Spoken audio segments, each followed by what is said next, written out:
queue. Okay, thanks. I feel like I should jump out from behind the curtain. So welcome everybody to this meeting of the Board of Architectural Review and Historic Preservation this Monday, November 22nd, 2021 at 7 o'clock. My board members are, and this is by way of roll call, Sarah Latham, John Gregory, Peter DeWitt, Mark McIntyre, and myself, Jeff Broadleib, as chair. We are all present. We have a quorum, so I move that we open the meeting of the Board of Architectural Review and Historic Preservation. Do I have a second on that? Second. Okay, I was afraid everybody wanted to go home. All in favor? Aye. Aye. All right, so we all agreed to stick around. And I think this evening should be relatively short for good and bad. We have a lot of adjournments and we'll address that shortly. We have one set of minutes that's available. That's for November 8th. And if everybody has read that, and if there are no comments, I would move that we accept those minutes. Are there any comments or edits? No? Okay. In which case I move that we accept into the record the minutes of the meeting of November 8th, 2021. I have a second on that. Second. A second by Peter DeWitt. All in favor? Aye. Okay. And the minutes for September 27th are going to be drafted. Jackie's going to be working on that. Thank you, Jackie. I did not introduce the people behind the screen as well. I just mentioned Jackie Allen, our recording secretary. Alice Cooley, who's on the screen here as our attorney and filling in on one particular case, will be Jeff Blinkoff. And then our videographer, Kat Steiler. We have two written decisions. One drafted by Jeff Blinkoff for 550 Hill Street LP. Alice was recused, but I don't think you have to get off the screen for the reading of the decision, Alice, do you? No, I'll mute myself though. Okay, thank you. So Jeff Blinkoff, would you like to summarize the determination? And then if all board members have had a chance to review it and have no questions, then we'll move to accept it. Yes, Mr. Chairman, as you will recall, this was an application by 550 Hill Street LLP seeking a certificate of appropriateness to demolish an existing single-family residence. It began before the board in August, concluding last month. And after discussion and after receipt of a series of submissions from both applicants' counsel and counsel for neighbors, as well as an independent consultant on behalf of the board. It was my understanding that the board had voted by a majority vote to approve and grant the certificate of appropriateness based upon section 65-5 being the criteria for approval of a certificate of appropriateness.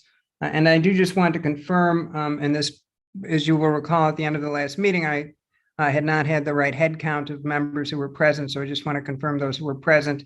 You'll see the vote below, as I believe it had been rendered on the last date. But if I'm incorrect, if anyone would just please let me know and I'll amend the final decision before submitting. But that is a summary. Okay. Jeff, John Bennett has his hand up. Let me know what to do. Well, it's closed for discussion. Jeff Blinkoff, I mean, from my standpoint at this view, it's just a matter of voting on that which was put forward. And obviously the written decision will be made available to any and all parties of interest. So I don't know, John, if that's your concern. But again, we did close it and I'm hesitant to open it for any public statements. I just wanted you to know that I was here. I don't think there's Okay. anything else to say. Okay, got it. All right. Thank you for that. Have all members read the decision? And okay, so and if there are no edits to be made or comments, then I would move that we accept for approval the written decision. And so do I have a second on that? Second. A second by Mark McIntyre. Then all those in favor of approving the certificate of appropriateness as written by council for the demolition of 550, please by voice let us know. So I for one am aye. John Gregory says aye. Peter Aye. DeWitt says aye, and Mark McIntyre. Those opposed, please say nay. And that would be Sarah. This is just for the written decision rather than, okay, fine. That's right. Then the written decision is, in the case of a historic property, is the final word. So that being said, it passes by majority. Thank you, Jeff, for the work on the draft. Let's proceed, and then I'll be in the village hall tomorrow and sign that off. Thank Okay. you. And with that, if I may be excused, Mr. Chairman, and I wish everyone a happy holiday. Same here. Thank you, Jeff. Thank you. See you, Jeff. Thanks, Thank you. Jeff. Be Thanks, well. So the next written decision has been prepared by Alice Cooley, our counsel, for 472 First Neck Lane in regard to driveway gates. So Alice, if you could just please summarize that, and then we'll move to accept those. Sure. This was an application for a certificate of appropriateness for driveway gates where the driveway gates are proposed to be located several hundred feet from First Neck Lane. And I got this decision out a little late, so I apologize for that. No problem at all. Have my fellow board members read it, and are you in accord with what Alice wrote? And if you are, then I would move that we accept the written decision for certificate of appropriateness at 472 First Neck Lane for driveway gates as written by council. Do I have a second on that? Second.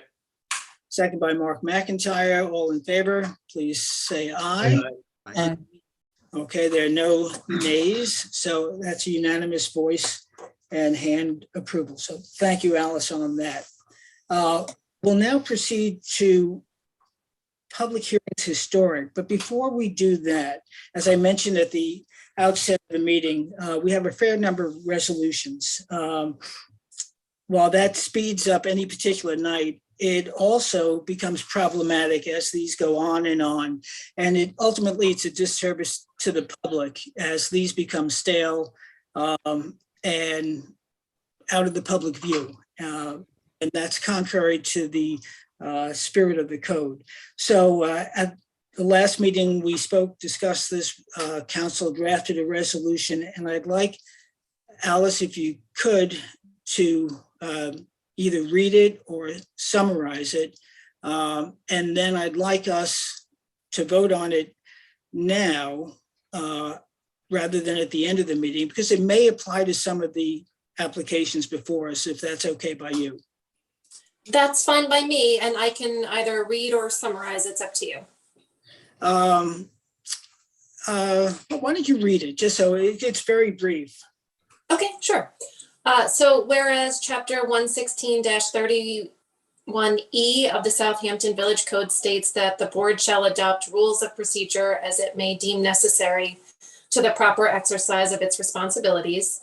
Whereas the Board of Architectural Review and Historic Preservation of the Village of Southampton has found that extensive adjournments of applications can result in decreased public notice and engagement. Whereas the board, I'm not going to say that again, it's a mouthful, desires to establish a rule of procedure to require that an applicant must repost and renotice their application if they adjourn their applications for a duration of longer than 3 meetings. Now, therefore, be it resolved that the Board of Architectural Review and Historic Preservation hereby establishes that all applicants that adjourn their applications for a duration of 3 or more meetings shall be required to send public notices again prior to being heard by the board again after those adjournments, except in those instances where the board determines that an exception to this rule is appropriate, and such applicants shall provide proof in the form of affidavits of such notice in accordance with 116-32D or 65-6D of the Village Code as applicable. Right. So let me just add some clarification on 2 points. This is meant to eliminate, again, these sort of just continuing adjournments without any actions. It's not meant to limit discussion. So Alice provided for a carve out, if you will, where the board at its discretion, as it sees a application moving along in good, with good intent, then this doesn't apply. It really only applies to those cases, as we've seen, where adjournments continue on and on and on with no action. Now, the other part of that is the applicant does not have to make another application. There's no financial burden on the applicant to do so. However, in fairness to the public, they are, and we're asking that they re-notify the public. We've done that on occasion where it's an obvious need. We just thought, as we all discussed, and I'm sharing this for the public's benefit, that we need to codify it in our own internal administrative procedure. So I'm open for any thoughts, comments, or discussion from the fellow board members. If not, we can resolve this and apply it as needed. Yeah, I'd like to know what happens to 109 Hampton Road, where they're continuing to build. Right, They built the east elevation contrary to the approved plan. They're building Okay. details So contrary to the plan. let me do this. That's 2 issues. One, we're dealing with just adjournments in general. I don't want to speak about any specific case. We will address that particular application when their request for adjournment comes up this evening. So let's hold your comment till then, Peter, but on a general basis, without regard to a specific case, how's he's thinking on the on this particular resolution? I just want to make sure it doesn't get swept under the rug, that if they don't Okay. reply, that nobody looks anymore. I doubt that will happen. And the other thing is, in order to get a certificate of occupancy, in order to have a building permit, they have to have ARB approval. In order to get a certificate of occupancy, they need to have their building permit completed per plan. So it really should not go unnoticed. Okay, and the fact that it's on the agenda, I think let's it continue as if there is action. I don't know, any other thoughts on that? No, I'm in favor of it. I feel like we have some applications that are out there so long the public has lost track of what's happening with them. Right. And I think in fairness, when we renotice the public, it gives them an opportunity to re-engage, reminds them that if they have issues or a comment, that an application is still open. I think it's a smart Yeah. idea. Now, That's a good point. maybe to your point, and we can discuss this with Jackie offline, who's the administrator, is maybe at the bottom of the agenda, we just keep those as applications pending, subject to notice, so that they're not forgotten visually to us and to the public who reviews the agenda. Maybe that's a way of keeping that in order. I see Alice shaking her head, so that. I think that's a good idea. I do too. Okay, all right. So if there's no further discussion on that resolution, I move that we accept it as drafted. Is there a second on that? Second. Second by John Gregory, all in favor? Aye. Aye, that's unanimous, so that resolution carries. Okay, thanks. And Jackie, you and I can discuss offline when how to best administer that. May I make just a general comment? Sure. It seems almost rude to me because we do our homework for every public hearing. And if we, as board members, are wasting our time and research and analysis only to be told at the last minute that, oh golly, we've decided to postpone this until December 13th. It's annoying, and I think in essence rather rude. So Yeah. Well, just to give the flip side, there are certainly times Yes. when and Yes. really to take time, perhaps based on the board comments, perhaps, a representative is juggling the comments of an owner and an architect. And so, I think there certainly are times when adjournments are appropriate, and sometimes people need them at the last minute. Life Right. happens. I understand that.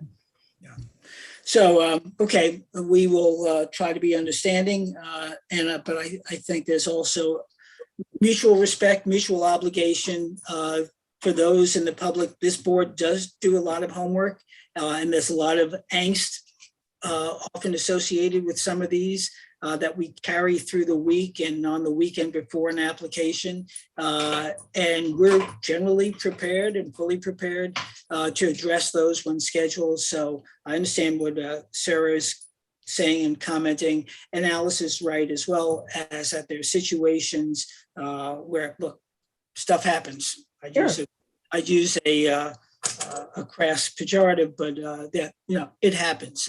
And at the same time, there is the carve out, so that if people are actively engaged and working on it, then this would not apply. So let's move on, and sort of in the spirit of what we were saying, since we will be speaking about some of these adjournments as they relate to specific cases, I'd like to skip the order a little bit, and we'll come back to the first 6 historic applications have been adjourned. So I'd like to go directly to those 3 that are here and to be heard, which is number 7, 8, and 9. The first one being Alvisi Orsini and Jeffrey Van Riemdonk, or at 143 Herrick Road. And if people don't object to that, I think in fairness to those who are here, let's hear those 3 applications, and then let's go back to the adjournments. Okay, so whoever is here for Alvise Orsini and Jeffrey Van Riemdonk, please present yourself and tell us who you are. Okay. Okay, so Lisa Zaloga is coming in. Okay.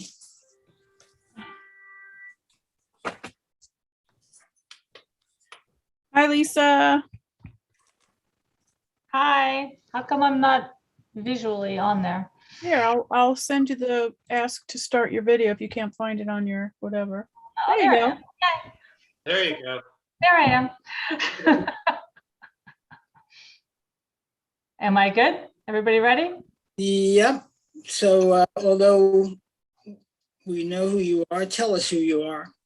I am Lisa Zaloga. I am the architect for 143 Herrick Road, Alvise Orsini, and I actually have trouble with his other last name also, Jeff, so I'm going to stick with Alvise Orsini. It's not that hard. Riemdonk.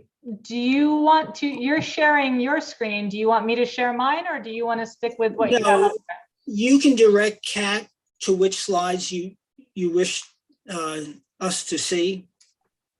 Okay.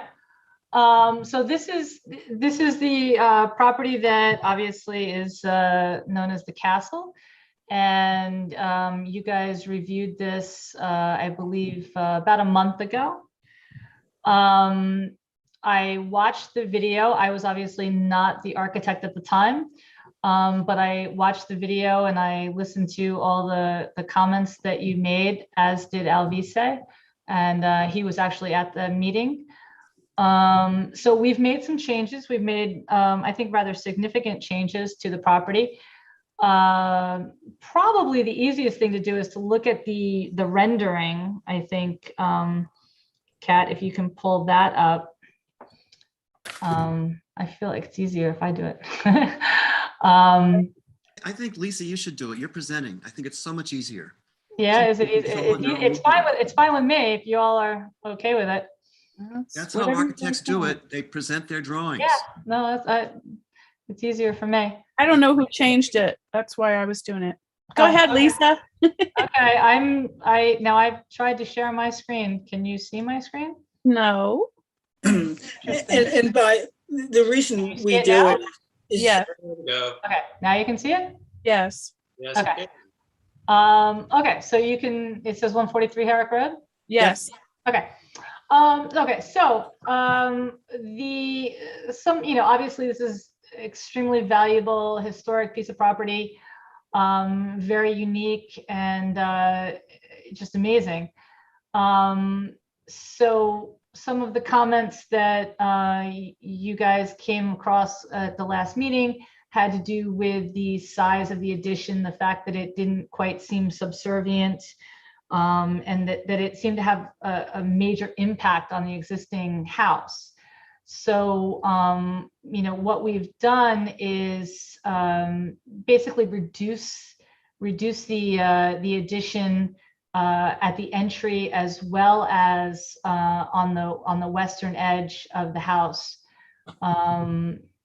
I think the addition that you guys originally looked at was about 47 or 46 feet proud of the face of the house. And we're back now about 25 feet proud from the existing house. Basically, we pushed the addition kind of back over that existing terrace that was on the western end of the house there. So the facade that you will still see, and I mean, just to give you an example of what we're talking about, if I can get it, if I can drag it over here. Can you see that? Yes. Okay, so just to give you an idea of what we're talking about, we're talking about this end, this western addition here, about 26 feet proud from the existing building. Different materials, the height, basically bringing it down to a smaller subservient scale, creating a lot of glass and light, similar to the garden structure that's on the property, and really trying to be respectful of the existing facade and maintaining that entire existing facade across the face of the house. I know there was a lot of talk about the entry. The goal here, and I believe they discussed it at the last meeting, was to kind of create an internal stair to get between the first floor and the lower level.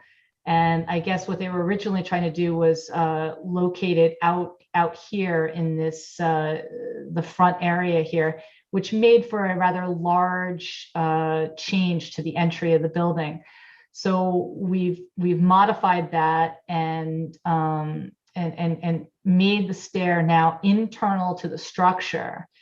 And what that allowed us to do was to literally not really bump out that entry more than the distance that it currently projects now, if you will, and create that glass facade that they showed you pictures of, that kind of existed in that old picture.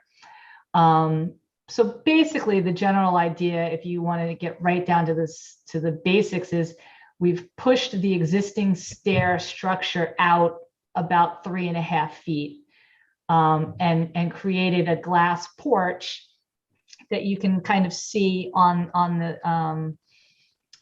the rendering here. Still keeping the same stair going up both sides with the stair down to the lower level, and keeping that same feel. Again, different materials, lower roof line, subservient to what's there currently. So if you, and I believe you all got the drawings as well.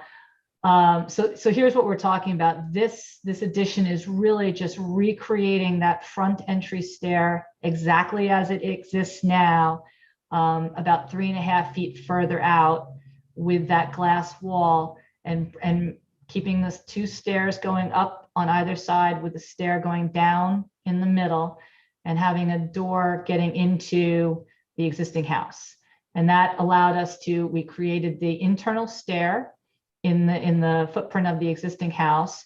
And then over here, you can see highlighted in pink is where the addition would be. And again, we've kind of pushed it back over that existing patio that is currently there, to just give a really light glass, all glass, really open feeling to the addition. So 1-story addition, if you will, the lower level, which is somewhat raised out of the ground there, will also have some bedrooms down below, but really just a 1-story feeling, so that it again has that subservient feel to the existing residents. We've also changed the materials and lightened the feeling of the addition in that regard. I think that from an elevation standpoint, you can see again a lower elevation, very glassy, not modern, as I guess was talked about a little bit, but I think definitely subservient. I think that it follows the guidelines for adding on to a house, of this importance, by the fact that it is subservient. It's a different material layout. It could, of course, be removed if somebody chose to do so, but I think it is in keeping in the context of the existing building.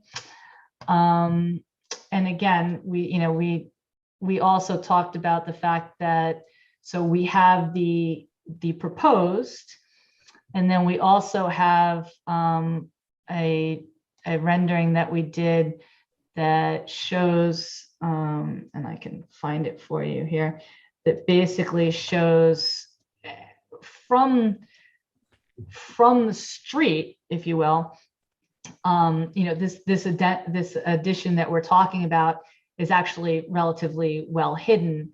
So actually, currently, and obviously, trees live and die, and we're not trying to hide it because we actually think it's a nice addition.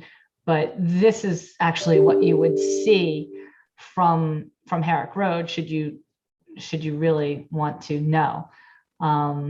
So I apologize. The rendering does show kind of a grassy lawn here, but that's not the intention. We will keep the brick pavers that go up to the entry, and this will be what would actually be visible from the street. So I think that's the general gist of it. I'd be more than happy to answer any questions or hear your comments, but that's the idea. Okay, so with that invitation, board members, anybody can go in any order.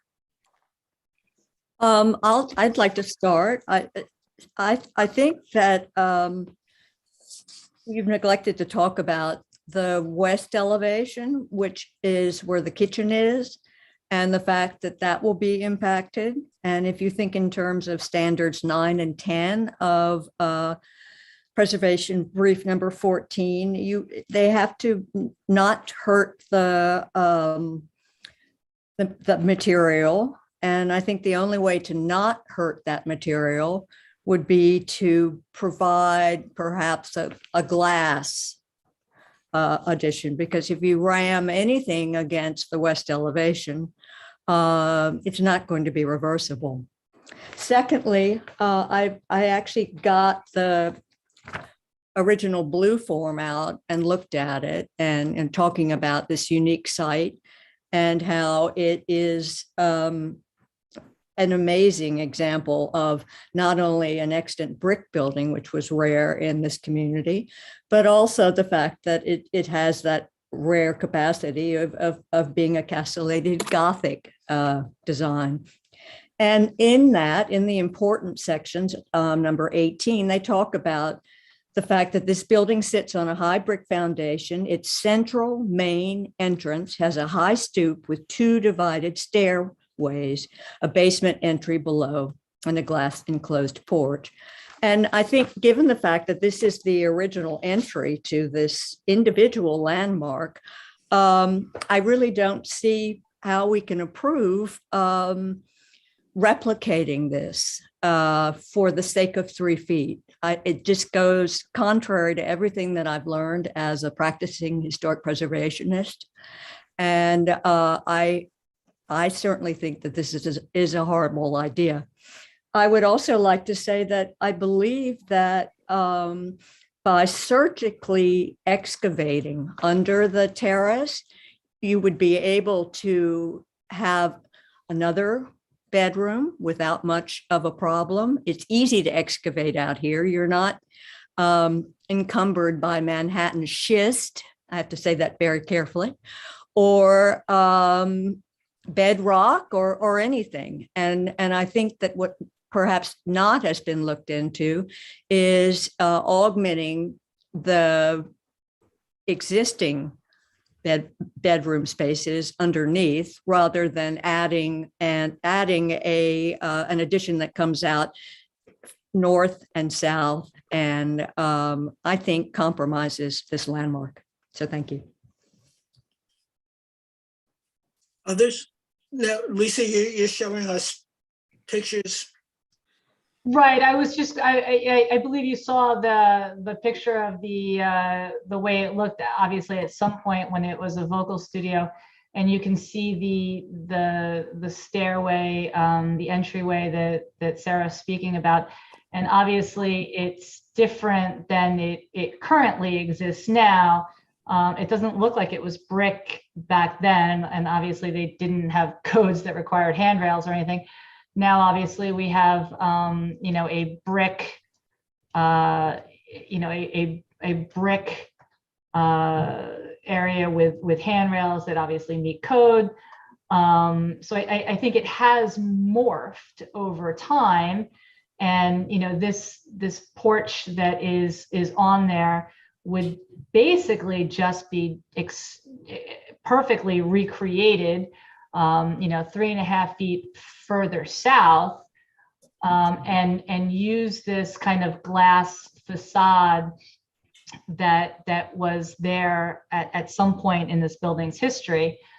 And the basement is actually stucco. So I don't know if at one point it was brick or what, but our goal, of course, is to add on to the building and mimic or use that stucco facade as the basement. And we are obviously trying to add on to the lower level as well as the first floor level, as Sarah was recommending. So I'm talking about the area, but below the patio, how you could extend even further westward for another bedroom and avoid what I read as a 2-story addition as it connects to the building, because it does step down into the next 1-story as it goes south. Also, Lisa, while you have that postcard up, can we go back to that?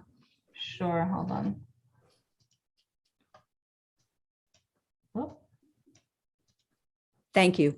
I'm also reading the fact that in the 1920s, the tracery is clearly painted. It's a black and white photograph or sepia photograph, but the tracery is in a dark color on the tower.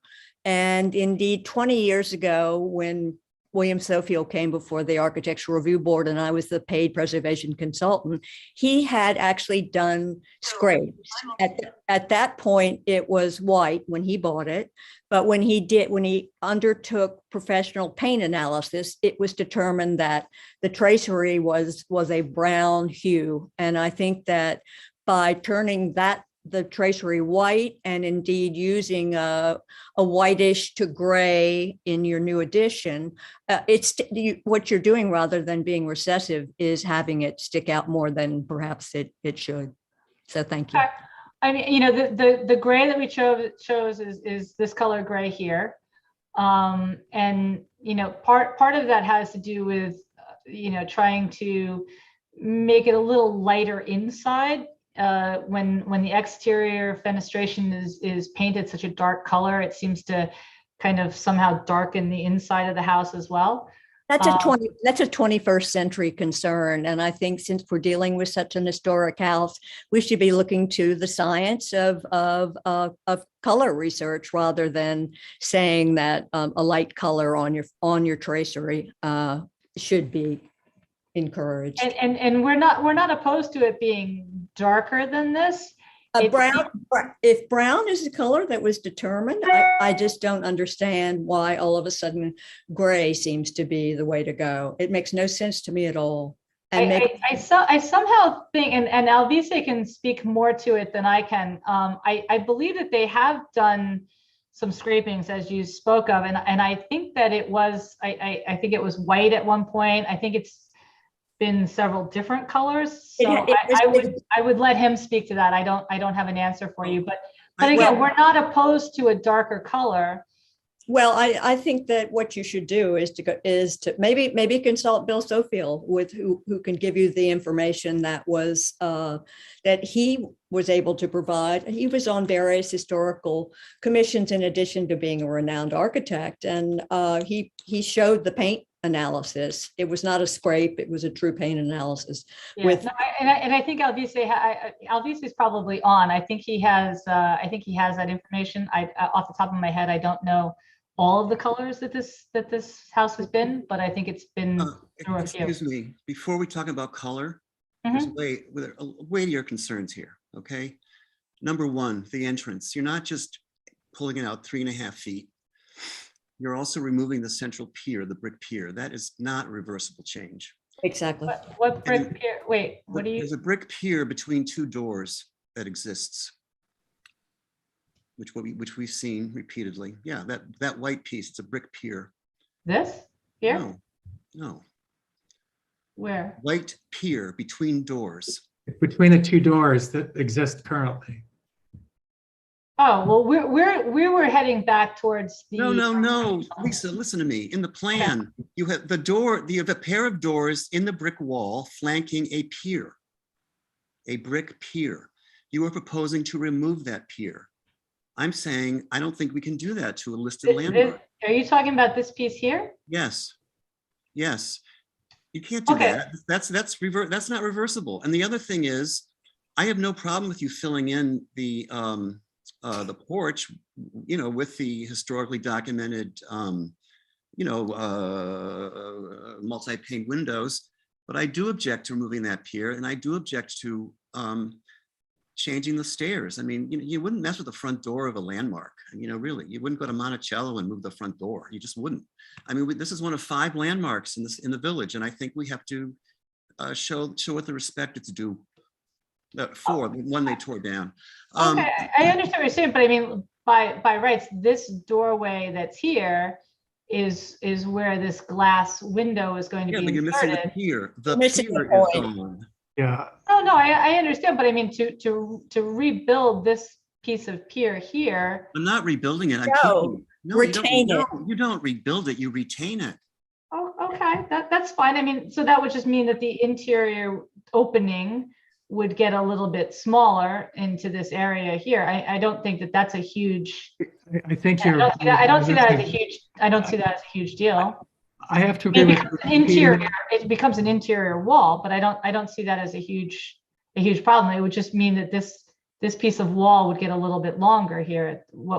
That's assuming that the extension is. I think the point here, and I agree with Peter and Sarah, that the existing facade of the historic structure should remain untouched. It should remain as is. And by pulling that porch out, whether or not you retain the interior portion and the pier between the doors, you're changing the facade of the building. And I would have an issue with that as well. And I have to we're agree with going- the paint we're colors. going Would you let back- me finish, please? Would you let me Sure, finish, of course. please? Please. And I agree with Sarah, if the historical reference of color is the dark brown, I think that should remain as part of the historic legacy of the building itself. I have less an issue with the new addition that I think a good job was done to address the issues we brought to the conversation 2 weeks ago. I think we've made major progress with that part of the addition, but I have to agree with Peter and Sarah regarding any change to the existing facade of a historic structure. Okay, so, okay. I have more to What- say. You do? Oh, yeah. Oh, no, all right, wait though. So basically our assumption was that we were bringing out that glass facade that we're trying to create to the level that's shown in this picture. So in terms of changing the facade, we actually felt like we were going back to the original. I don't think that facade. was discussed last week as something we were in favor of. The discussion last week, as I remember, or 2 weeks ago, was the stairway itself, the entrance. No one was happy with that curved, Right. Right, No. and we got rid of that. right. So I think directionally, Lisa's going in the right spot. What the board members are saying is really, if you want to get back to that postcard with glass, fine, but don't move the steps and keep the wall behind it. And if you have to make some interior adjustments without changing the structural components of the house and the facade. So really what we're talking about is 3.5 feet and what you do internally. And against the other things, I think keeping that facade as is, albeit I like the postcard. So if you bring out the glass, I think that's a tribute to what was there originally. So it sounds like you're pushing for 3.5 feet against something that is historic, which is a tough ask. So what we were trying to do, I guess, is take it both ways. We were trying to recreate what's there now with the porch concept and recreate what was here with the glass concept. And the board, what I'm understanding is that the board would prefer that we kind of not do both, that we maybe just bring the glass out in this version, but not actually push out the porch concept. Correct. Mhm. We were trying to do both. We were trying to. Let's try. I would say They're both there. Lisa, I would say 3 things. I think your direction on the left side on the extension is a great improvement. I think when we look at the front door in your rendering, it's suddenly the front door looks like an addition, and it stands too, it's too bright, it's too proud, it does not look like the original entrance, which we need. And I think Sarah's direction is right. I think when you've taken the windows and painted them gray, suddenly you've modernized visually with that porch and the gray windows from the original house, and I think it takes away from the original structure. Whereas I think the materials and the use on the extension on the left side is a vast improvement. I just think you've altered the front door away from it no longer is visually the same house that was there. And we can't do that here. So, all right, so let me ask you a question. In terms of if we were just to look at the addition, let's say we weren't doing anything else to the existing part of the house, is it safe to say that the addition and the colors and the scheme of the addition is acceptable? Is that, if that's the right word, to the board? I mean, is this? No, not. That's not good. I'd like to opine on that, please. Go ahead, Peter. Yeah, this is a very difficult site. It's not a particularly large lot, and the house has no backyard. Right. So whereas in most other lots, in an historic house, we could put the addition to the side or to the back, you'd have room to the back and everything would be fine. No one would care. But this is projecting out towards the public way. The fact that it's projecting means it's never going to be recessive. I think you should extend it toward the west over the terrace if you need that second floor space. And by the way, I do like the vocabulary that you have selected, that you derived from the front porch. I do think that's appropriate for this. But when I saw the south elevation, I thought that looked fine because it's flat. And if the addition were going to the west, then it would at least be to the side, and you would make it lower. One thing about the addition that your current thing I don't like. I like the the banquette area with the glass. I would not like to see the roof rise to match the height of the roof of the original house. I think it should be lower. But that piece in the foreground where the banquette is, I think is very attractive. And if you could just use that as your vocabulary and extend it to the west over an expanded terrace to accommodate the bedrooms you'd like, well, then I think it would be a subordinate addition. And paint it a dark color. So I understand what you're saying, but if you actually look at the site plan with the swimming pool and the gazebo, it's not as if I can just keep extending the building west. There's no room there. The pool, you can reorient the pool. You can make it a north-south orientation. You can reduce the size of the pool. The pool is a hole in the ground. I mean, we don't care about the pool. So I would suggest looking at some flexibility over there. And you've got 10 feet from the kitchen door to the end of the original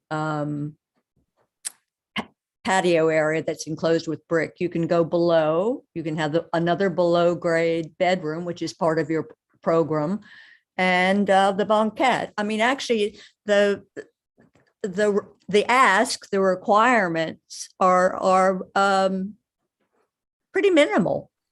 And so I think that it could be, they could be accommodated by going west, young woman. And so part of the comment was that this lower roof line here, I mean, are you actually saying that you're completely opposed to anything heading south off of this house? Well, I can't say anything, but I haven't seen something yet that would convince me. Sure, if Carlos Scarpa were alive, I'm sure he could do a beautiful job. I'm sure that Lord Norman Foster, I mean, there are a handful of architects who could probably do this justice. I'm certainly not one of them. I'm not even sure Bill Sofield was. He chose not to, and he's a master. So it's a really difficult problem. And I don't think we should chew up. I don't think one should bite off more than one can chew. And the more we tinker, it's not going to make it perfect. And this building, I think, is too important to tinker with. So in terms of the glass facade, you think that you would be amenable to the glass facade coming out to the existing roof line of what's there? Yes. Not per se extending the steps out so that you could walk around it. And that would be something that you think that the board would feel comfortable with, kind of somewhat going back to what was there. I don't want that pier taken out. The pier that's here. I think the pier can't be taken out. No. Oh, you're talking about on the inside of the, okay, what would become the inside of the building? Yes. Okay, that's fine. So then in terms of adding on to the building, our program, if you will, we were adding on to the west end of the building. And I think, Sarah, you spoke about in the beginning, I just want to make sure I understand. Our goal here was that we were coming off of the west end of the building with a brick structure that somewhat recreated the Gothic feel in the windows in the kitchen. And then the addition that headed south was going to be different materials and a different height and a different glassy feel. Yeah, And I think that what you're proposing is confusing and not reversible. So, I mean, when you look at some discrete additions to significant buildings, if you've got an original west facade, which is what you've got, or an early west facade, you don't back up brick to it. And one of the suggestions, and I mean, I'm not designing your building, I'm just saying that one good suggestion might be glass, so that while you're in this hyphen, you're actually able to view the west facade rather than covering it up. And I think that Peter's idea of using the transparent porch, that could, because it's subservient, it might be able to be accommodated going westward. okay, so I mean, so this was the modification of the west elevation. And obviously you can see that I can't move any further north than where we are currently. So, you know, this is the kitchen beyond here. We had the one single window and a door going out onto that patio. So we were attempting to, you know, kind of create a wall of glass. But that's at the expense of the original elevation. I think if the hyphen were to incorporate what's there, it might be a way of solving the problem of destroying historic material. That's a suggestion. Okay, and I just want to make sure I understand. You're talking about on the front of the house not being able to remove that portion of wall. Are you saying that you don't want this portion of wall on the west end to also be removed, or is that, because I mean that becomes internal at that point? I don't think that should be removed either. It's part of the original building. And I think the idea of I'm saying celebrate it. Don't back another brick structure up against it and ape it or make it in the style of. That's not historic preservation. Okay. And so then I guess I go back to how, is there any way to, if perhaps this lower level were to become the entire addition that headed south, is it possible to, you know, if it had a lower elevation than the existing roof, and obviously it was a different material, is that, I mean, is the board willing to accept anything, any addition that projects southerly? Yeah, I have a real problem with the projection southerly. I think that west is the way to go, and I think it's possible. There seems to be everything sort of held up with the pool. Oh, the pool. And I think really by making the pool smaller or reorienting it north-south, you've got the room to go west, which will be less visible. Well, I mean, from if you're talking about visible standpoint, obviously none of this addition will be visible from the street, and certainly not the west elevation or the north elevation are not visible from the street at all, right? Obviously, and you know, this is in fact what is visible, and yes, this has the addition in it. But as you have pointed out, that trees come and go, but historic material does not. And I think that, like I said, that's, I mean, I'm showing this to you for a reference as to what you will see.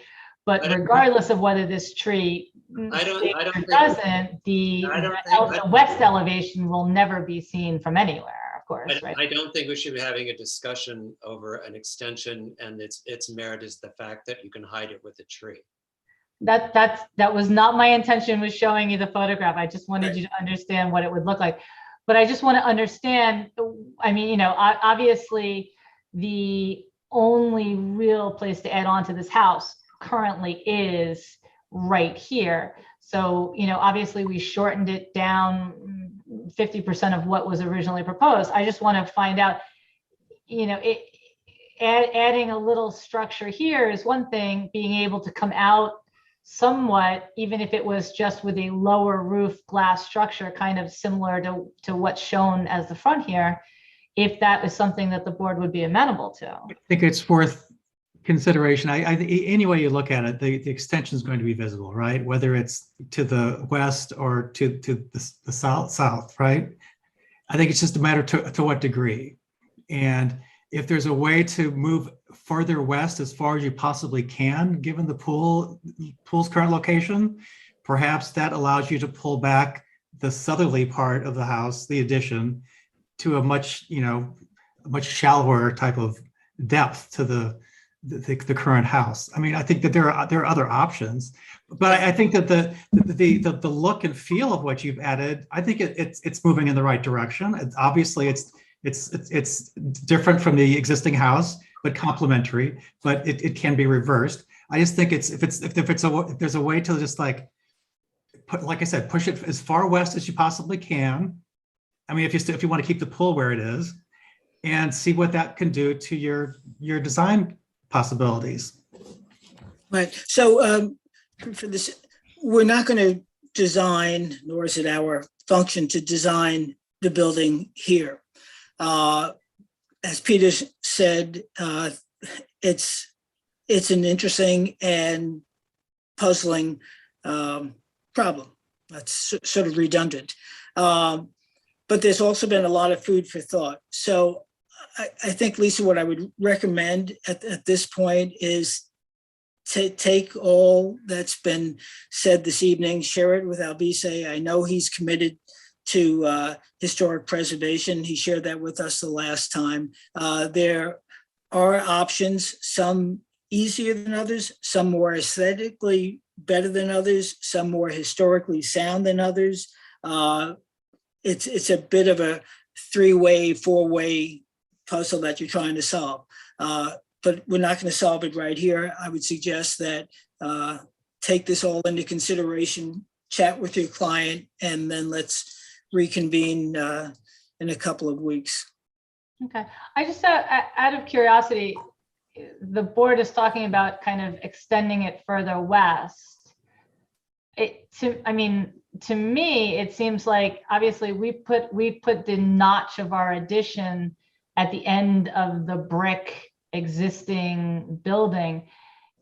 It just seems odd to me to extend it west and with a different material structure and not have some break, some projection out that kind of makes it obvious that that's where the break happens. I don't think anyone said that specifically. Or did we? I think that's not an issue. If it comes out from the existing house, it's just to what degree it comes out. And I look at somehow the porch as being a reference point. The extent of the porch before the steps kind of is being, that's just my. So here's another thought, and I think the board is saying this in different ways, but the historic house trumps everything else on the property. So therefore, by definition or by consequence, it trumps the pool. And I think the various comments that the board members have made has been respectful of the historic structure, and at the cost of that which is movable and non-historic, i.e. a pool. Now, landscaping is important on an historic site. We're not losing sight of that. But I think what the board members are saying is, to the extent you can preserve that historic structure as much as possible, will inure to the historic benefit of the property and the board's approval. Okay. Alvisi is probably on. I don't know if he wanted to speak or not. I don't know if he has his hand raised. Give me a second. I can't see. He does.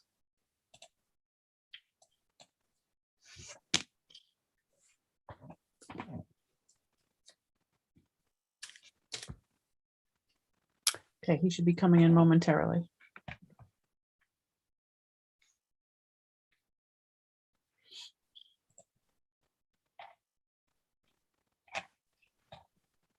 Hi, LVC. Hi, can you all see us? Yeah. Yes. Hi, we don't see you, but I think it's just a problem with the screen, with the screen sharing. Well, again, thank you for taking all these considerations and these changes that we made. We tried to make for you to approve. And I know that this is we know that this is an important building for Southampton. We're just trying to get closer to what we think is acceptable. And I get all your different opinions about this.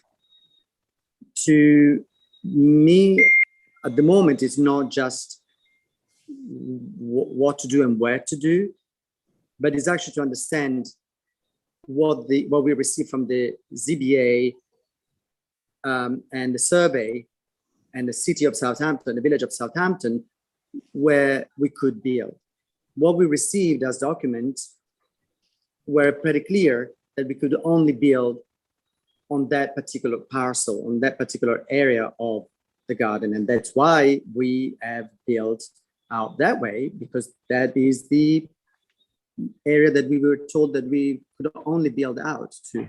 So we didn't move to west because it was going to be outside of the ZBA prescriptions. And so we tried to stay within the lines. I mean, we know that on the ZBA documents, we could have come forward or proud 42 feet from the main house, but I do understand that creates a problem, and I'm not disagreeing. We're just trying to understand where then we can build, because from the documents that we received, it doesn't sound like we can build to the west. It sounds like we can only build to the south and to a certain width to the west. So I like to make sure that what we are doing is actually legal or authorized, because if that is not authorized, then it changes the entire discussion. And then, of course, if what we receive, that could likely be in consideration of the pool, though.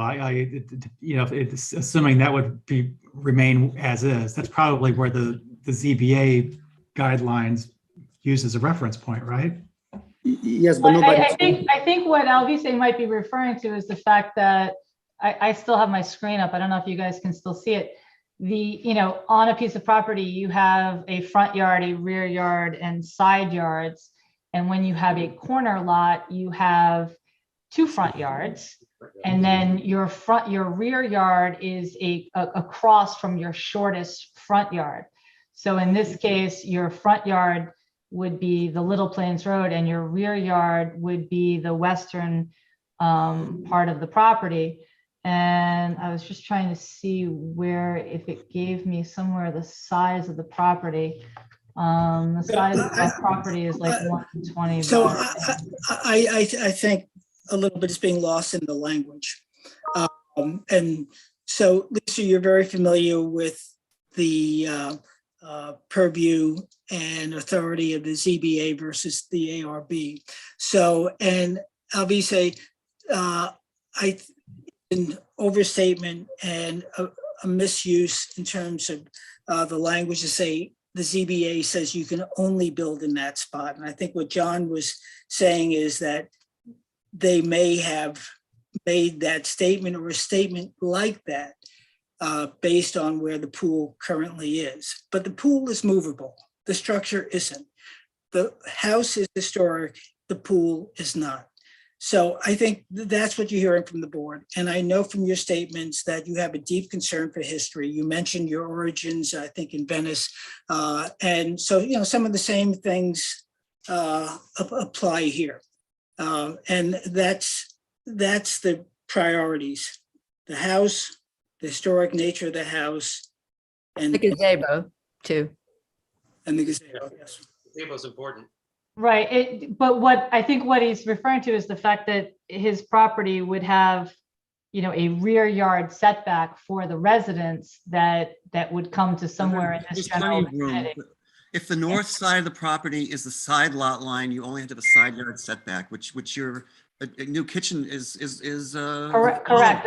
The north property line is the side yard. Yeah. well, However, that's the west property line is the rear yard, which is larger for the residents than it All right, is well, you know what, for. you know, I think we're wanna getting do- way off topic here, though. I think You that don't want to do your that's, zoning calcs. Let's look at it again, please. yeah, that's something that I think you need to resolve with the, you know. Oh, this is, and in fact, this is the reason why the ZBA sent it back to us. They wanted the historical Right. context considered before they granted variance. Right. 'Cause my understanding, ZBA didn't make a determination here. They were waiting to see where it ends up with the ARB because they knew of the unique nature of this building, that it was Right. going to be sort of outside any normal bound. Right. Right. Okay, well, thank you very much, everybody. We'll find out with the ZBA what they actually allow us to do. No, Just no, like- no, you got it backwards now, BC, and I don't want to send you down the wrong path. This is the board that you have to deal with first. Then it's the ZBA, and that's by their request, not by our demand.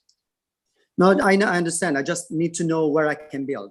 And at the moment, after 2 meetings, I still don't know where I can build. And it's very, how can I say, difficult for us to try to come up with a solution where we think that we can build on one way and not on the other. So now I understand that you like us to build on the west and remove the pool even completely if we needed to, just to build west. If I don't think understand. we're saying any of that. I think what the point we're trying to make is we don't know, any of us, whether or not the pool was a consideration based on what was told to you, how you could build on the property.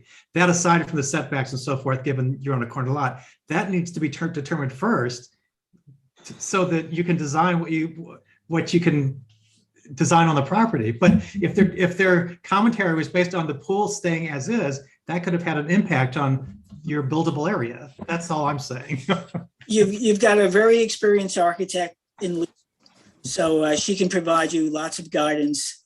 She's worked every side of the fence. So let's adjourn this. Hey, Jeff, can I just mention one thing? Yeah. I didn't know that there was a zoning board application pending, and I was going to suggest that once the board finds a design that they like, that in the past, the board has made a report with a recommendation to the zoning board so they understand what the ARB considered in making their determination. Okay, yeah, that's perfectly reasonable. Because again, we're with you, Albise, when you said your love of history in this house. I know it's going to turn out fine. You've got a great team. We'll all work to make this something that you'll be proud of and the village will be as well. So I move the Thank you. request to adjourn since Lisa, I put words in Lisa's mouth. Do I have a second on that? Second. Okay, all in favor? Aye. Aye. Aye. Great. Thanks so much, gentlemen, and Lisa. Happy Thanksgiving. You too. Thanks. Like your Merry Christmas sign behind us there. Okay. All right. Thank you, Lisa. Bye. Bye-bye. Okay.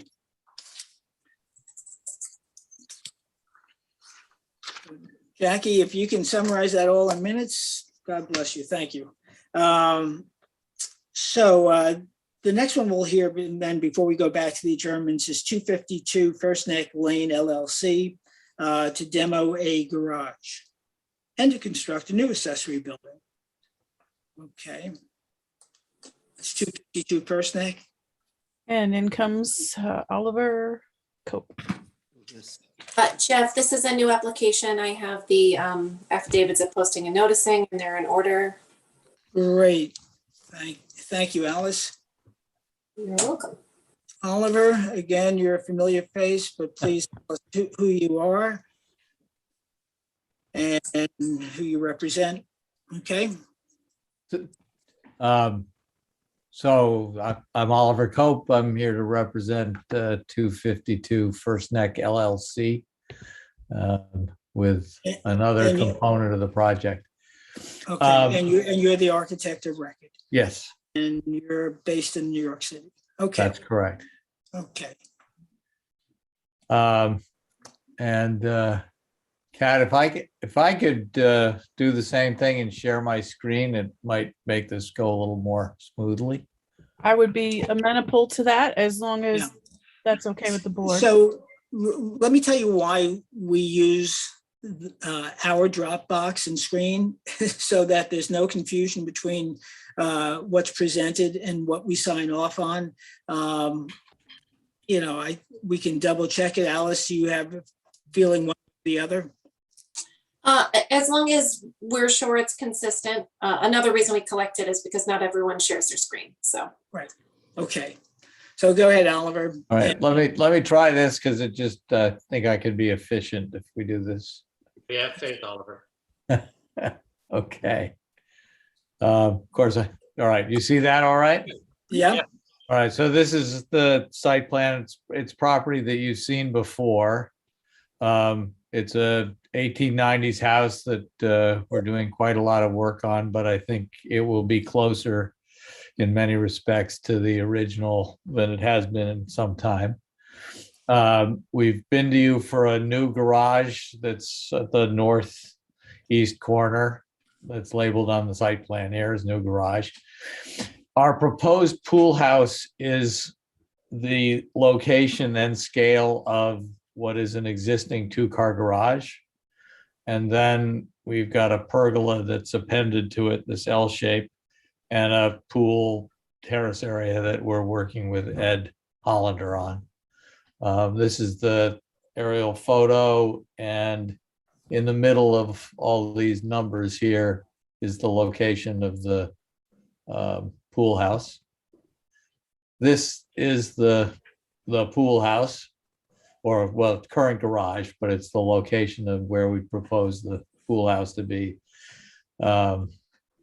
I don't know when it was built. It has a pergola with a nice wisteria that we're going to do our best to preserve.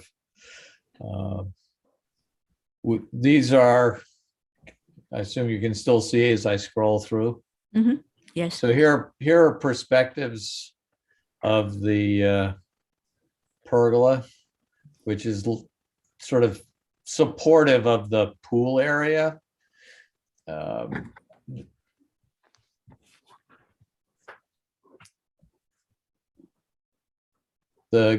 In the upper right quadrant here, the drawing number 3, that's our new garage, which is sort of a backdrop to the pool. And then the pergola capturing the new pool house, which is basically, it's the same size as the existing garage, but because of the pergola and the eave height, we modified the roof pitch and raised the eaves a little bit, so we had a place to intersect the pergola. And one thing that I've done, now this, I got to see if I may have to stop the share. One of the things that when we put this together, I was not happy about was the size of this pergola, because it extended in the drawings that we submitted to you. It extends out 18 feet to the south and to the east. And we reduced that to 13 feet. It was sort of driven by trying to work with the landscape, but we persuaded Ed to go with the flow, and we made some modifications. So I think the scale is actually much better than what you see in these drawings. So these drawings represent the 18 feet, and it's now. Yeah, these represent projecting out 18 feet. Do you have the new drawings ready? I have, yeah, let me try another. Can you see the screen Yes. below here? Yes. Okay, so I did a couple of things that I wasn't happy about the column spacing, and I wasn't happy about the projection. So we pulled it into 13.2 more or less is what it shows on either side for the projection off the walls. And I went with a diagonal beam instead of the overlapping structures that we had in the other one. So we have a much more coherent framing strategy. And I also reworked the column spacing. So I have what amounts to an A. Can you see where the cursor is? Because Yes. Okay, so there's an A, then we have two equal Bs, and we have an A, and then we turn the corner with A again. And then we have two slightly smaller Bs and an A. So it's far more sort of coherent than what escaped the office in our zeal to get an application into the ARB. So what's in the office is correct or needs to be adjusted? What has been submitted to you would need to be adjusted. And obviously I'll leave it to you, but I think a big improvement over this. The renderings don't really give you a chance to look at it easily, I think, but if you look at what we have here in drawing 3, there's a kind of an A, a B, another A, and then 3 Cs in terms of the bay spacing. It just doesn't hang together. So we've corrected all of that. So it's a good deal more classic and coherent, I guess. Okay. Board members, comments? The only issue I had was the size of the pergola, actually. So it seems to you've addressed that. And I like the diagonal as opposed to the other format, which seems kind of like just added on in a weird way. I think this makes much more sense. I agree with you. I wasn't sure the scale of what I had looked at was successful. This is much more successful. And I actually think the rhythm of the columns makes more sense now. So I'd be happy, obviously, to update this and send it to you. So that you have something that reflects what we really want to do. Yeah, this is why I'm supposed to share the screen, right? Yep. Yeah. Exactly. Thank you. So I'm acknowledging the difficulty I created. No. It's okay. You apparently addressed the concerns of the board, at least I think it was Mark. Other board members' comments? I think it looks fine. Okay. Public comment?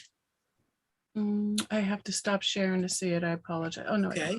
Fine. Nope, no public comment. Okay. So Oliver, in as much as you have to resubmit plans that reflect what you spoke about, we'll take that as, I don't know, Alice, is that technically the file is incomplete or the applicant is requesting an adjournment? Which one? Well, I mean, it's kind of both, right? The file doesn't, the plans that were presented to us. Yeah. All right. So Oliver, why don't you request an adjournment so you can finalize the drawings, and then it'll be pretty perfunctory at our next meeting. Okay. I'd like to request an adjournment so I can improve upon the drawings that we've submitted. God, you said it so well. So I move that we accept the applicant's request to adjourn. John is either waving goodbye or waving his second. All in favor? Aye. Thank you. All right. See you soon. Thanks very much. Okay, yes. Well, have a good holiday. Next one that we will hear is Holly and David Shear, if I pronounce that correctly, at 303 First Neck Lane to construct a detached garage and pergola and some alterations to an accessory structure. Are either Holly or David here or somebody speaking on their behalf? Somebody's hand is raised. John Bennett is coming in. Bennett And Frank Greenwald. Okay. Gentlemen, tell us who you are, where you hail from, and who you represent. Well, Frank Greenwald, the project architect, should be here. It's going to carry most of the water. He's in. Oh, Jeff, this is a new John application. Bennett. Oh, we have the affidavits, they're in order. Thank you, Yes.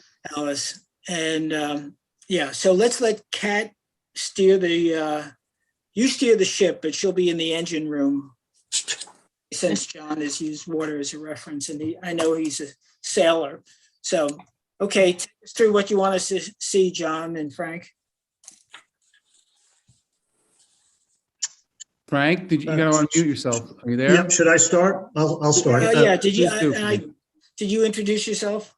Frank Greenwald, architect, 295 Main Street, Sag Harbor. the architect representing David and Holly Scher. Okay. So this is a 2.5 acre lot on the corner of First Neck and Great Plains.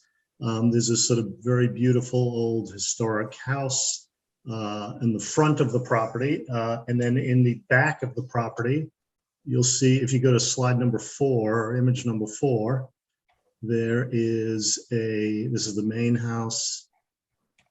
This is the existing, let's call it a carriage house. It's sort of in the far back corner of the property.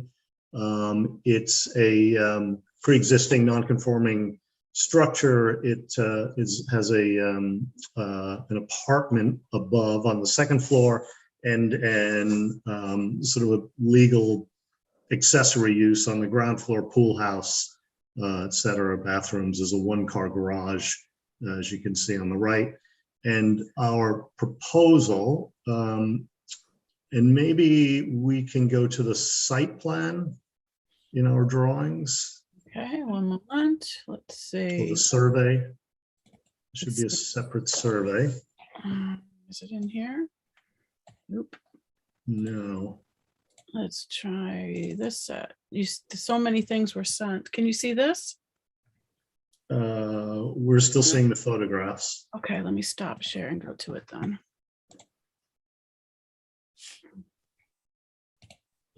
Screen and go here. All right, how about that? Yeah, should be a survey in there. Yep, I'm looking.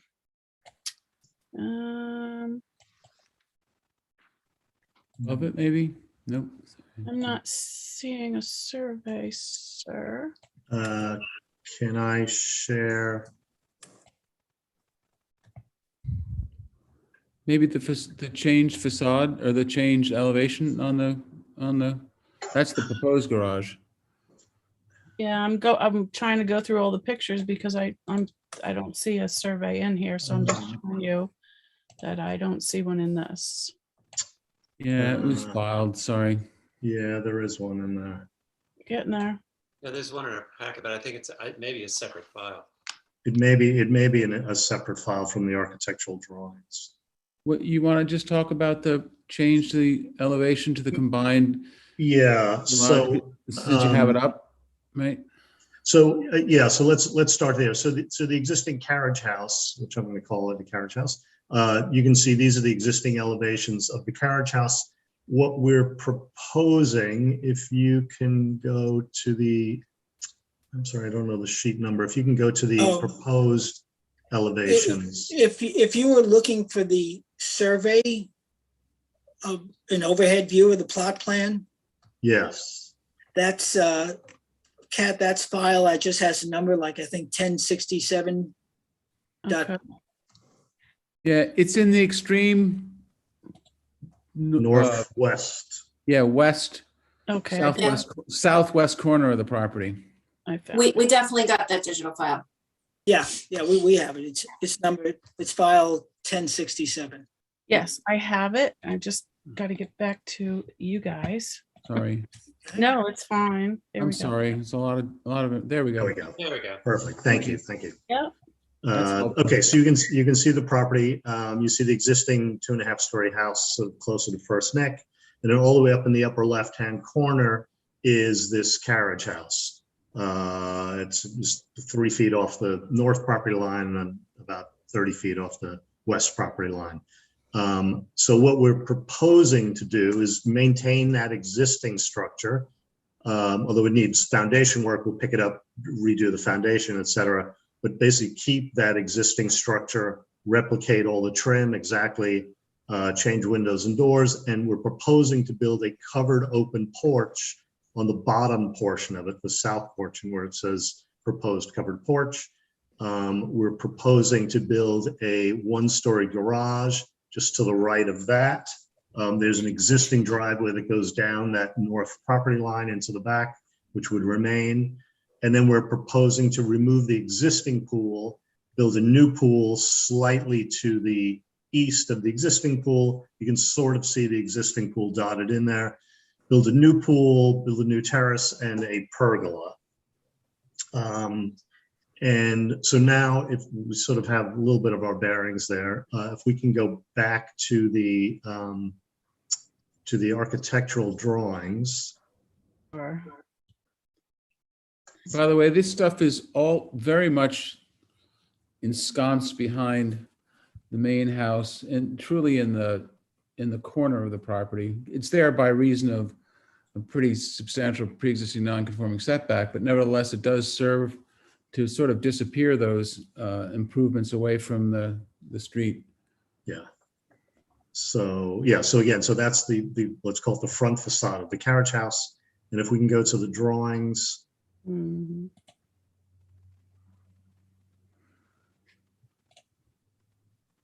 These. Can you see them or no? No, we still see the Sorry, photographs. can't. Do it this way. I'm so sorry. No, we apologize. It's a little frustrating.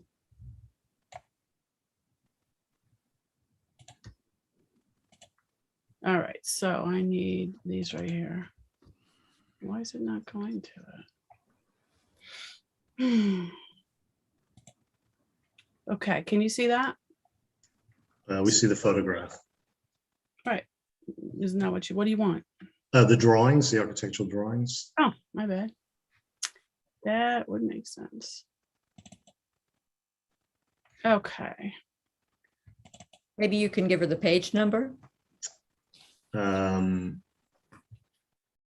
No, I have it. I just have to, I don't know why sometimes you have to stop the share screen. So I think this is what you want right here now.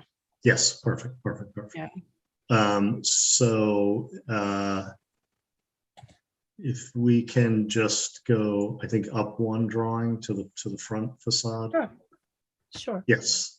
Okay. So on the upper right hand corner, you'll see that's what we're proposing to do to the front facade, which is basically keep the second story windows pretty much as they are and eliminate the sort of three wacky windows with one garage door on the first floor, create a central opening in the middle, and then on the left side, which is the south side, build a sort of simple shed roof open porch, covered porch with a fireplace. And then in the lower left-hand corner, you can see that south facade, which has this covered porch. We're talking about doing a lead-coated copper roof on it, just simple white painted columns. But the idea is to sort of keep it as traditional as it is now, just replicate, all the trim is rotted and needs some work, but basically replicate all the trim. It would be shingled roof, etc. And then if we go to the garage drawings, which there's elevations of the garage, which I think is in the beginning. Keep going. That's a pergola. Keep going up. Up. Yep, there we are. So this is our proposed two-car garage. Again, just trying to keep it traditional and match the trim details, white trim, so traditional looking garage doors, etc. Yeah, and that would sort of be it. And these two buildings would sort of talk to each other and create a little courtyard in between them that cars could park and sort of be hidden from the pool and from the backyard area. Does anyone have any questions? Just one quick one. Was that the original carriage house for the property? I mean, you're referring to it as carriage house. I was just curious. As far as we know, it was yes, the original. There was, I guess, staff apartment above, and then a 3-car garage bay on the first floor. Is there any integrity that should be protected, or I mean, I'm asking a pesky question, I know, but no. I mean, it's original trim. It's the windows have all been replaced. They're all sort of Marvin, more contemporary windows. We'd replace them with custom mahogany historic windows. There's so few, excuse me, outbuildings existent. I was just asking of A question. Yeah, there's really no, I mean, other than the exterior trim, the sort of eaves and rakes, there's really nothing that's left of it. The interior is totally redone. Okay, okay. I've salved Yeah. my conscience. Interestingly, most of the time when I've seen these, such as the one on Gin, that Mm. big, most of the integrity, some of the integrity is the interior stuff, like the old Yeah. evidence of stabling. stuff like Right. that. But this doesn't exist. This Okay, it really has none of that left. I don't know what Okay. they've done to it. But, thank you. And other board members? Let me ask if there's public comment. Okay. So hard to see. Okay, let's see. There's no hands up, Jeff. Okay, well, board members, it sounds like you are copacetic and generally approving of the submission. Am I correct on that? Yeah. So in as much as this is in the historic district. Can you just give me a little something to put in the determination? Yeah. No, I was gonna say, in as much as this is going to be submitted to written decision, I was gonna turn it over to Alice to ask what you need, because we've spoken in a fair amount of generalities. So Alice, what do you need to draft up your written? Well, it sounds like the board finds the modification to the existing structure and the new proposed structure to be harmonious, and maybe just a couple details why. It sounds like the materials are appropriate. Anything else? Materials are appropriate. I think it celebrates the integrity of the original structure with its changes, which are modest. And I actually think it improves the existing carriage house structure visually from how it exists currently with its modifications that exist today. Right. And Thanks, Mark. and to those who have either been on the property or otherwise observed the photographs, there seems to be little, if any, historical integrity to the existing structures. We were unable to get access actually when we tried, that both gates were locked, but I'm looking at the photographs and assuming there's nothing left of cultural significance. Thank you. And right now, losing that unfortunate garage door is a good thing. I think so. Yeah. So with that being said, I will move that we submit this for written decision with the general approval, as has been stated by the board, for council to draft up, and when ready, we'll vote on it. Do I have a second on that? Second. Second by Mark McIntyre. All in favor? Aye. Aye. Okay. Thank you, gentlemen. Thank you, Alice. Okay. Good night, Frank. Thank you very much.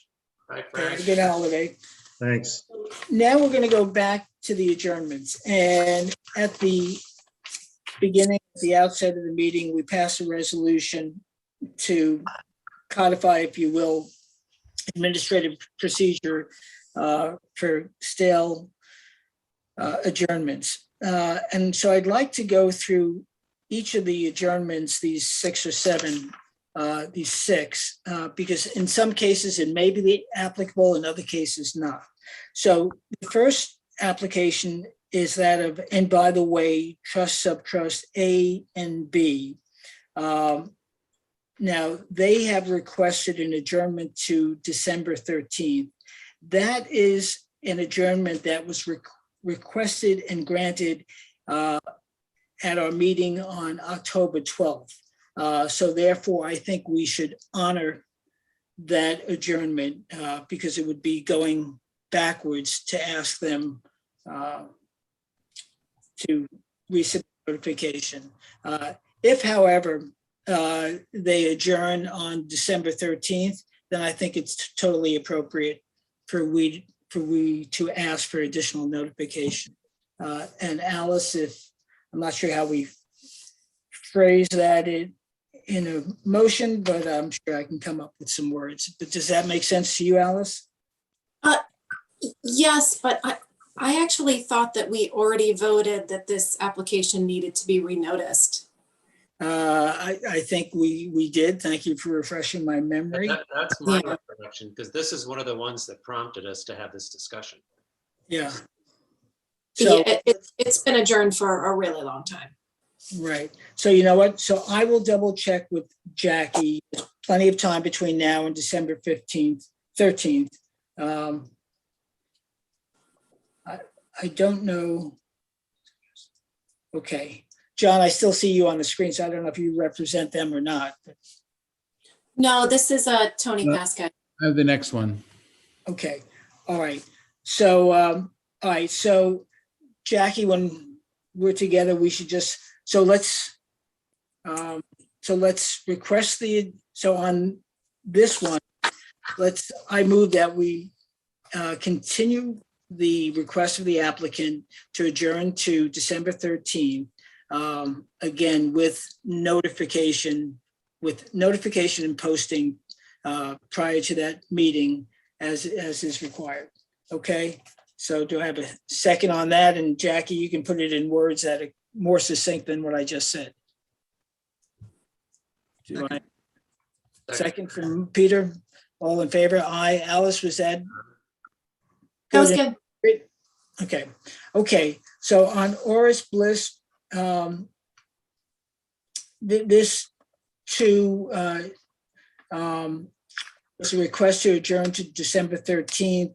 There was a request in October 12th to go to the 9th, and then there was a skip, and then it went from the 8th to the 13th.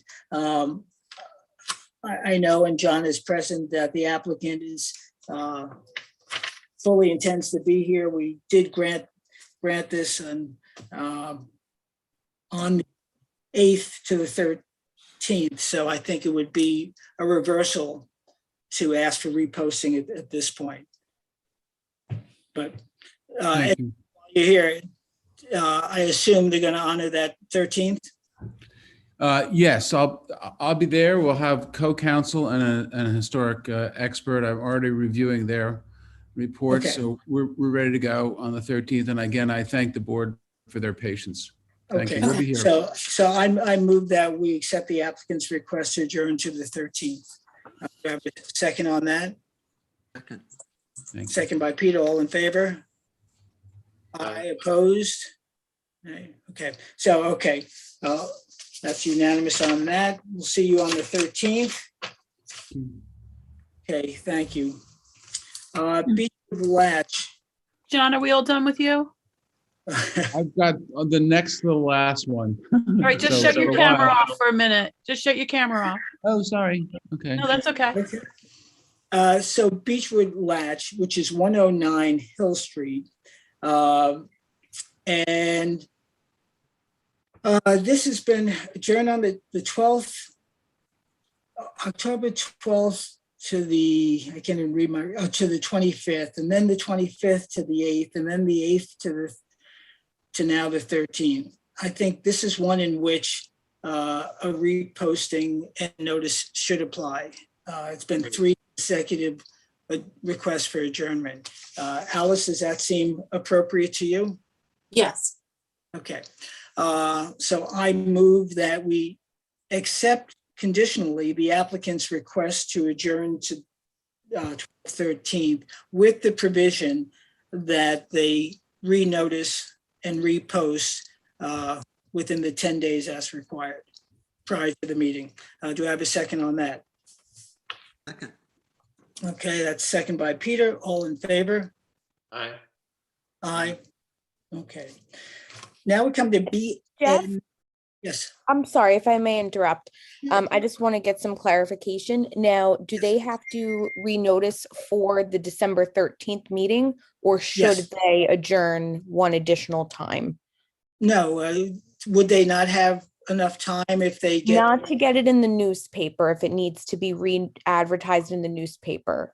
No, the purpose is to like sort of re-engage the direct neighbors. So, I mean, correct me if I'm wrong, Jeff, but I think it's sufficient to just have them remail and post. Yeah. Perfect. We'll get those prepared as needed. Thank you. Okay, great, thanks. Yeah. let's see. Okay, so the next one is BHNH LLC, 109 Hampton Roads. This has been similarly adjourned October 25th to the 8th, the 8th to the 22nd, the 22nd to the 13th. Now this, as Peter had mentioned, has other issues that in my mind trump the adjournment. And that has to do with construction that is not consistent with that which was approved. So, which we can discuss, and I think we should discuss it a bit, because I'm going to give you advance notice that I intend to make a motion that we notify the building department to act under Chapter 65-9 having to do with enforcement, which for those who may not be familiar with that section within the historic code, it's okay. It begins 65-9 enforcement. All work performed pursuant to a certificate of appropriateness issued under this chapter shall conform to any requirements included therein. It shall be the duty of the building inspector to inspect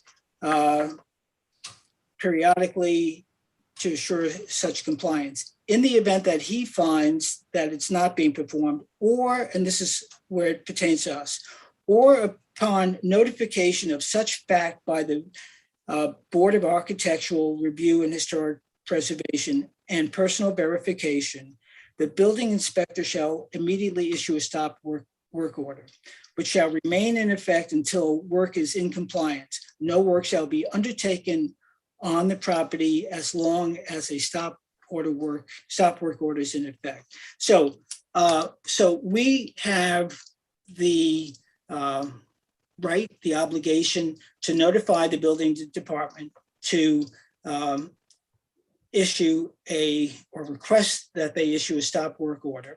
If in fact it's our verification, a personal verification that construction has commenced or is being done actively or completed that is in violation or at least contrary to that which was approved. So I turn it to the board to address that issue, that matter. Okay, Peter, you had a comment? Yeah, can I share my screen? Am I allowed to show something? Yes, sir. Yeah.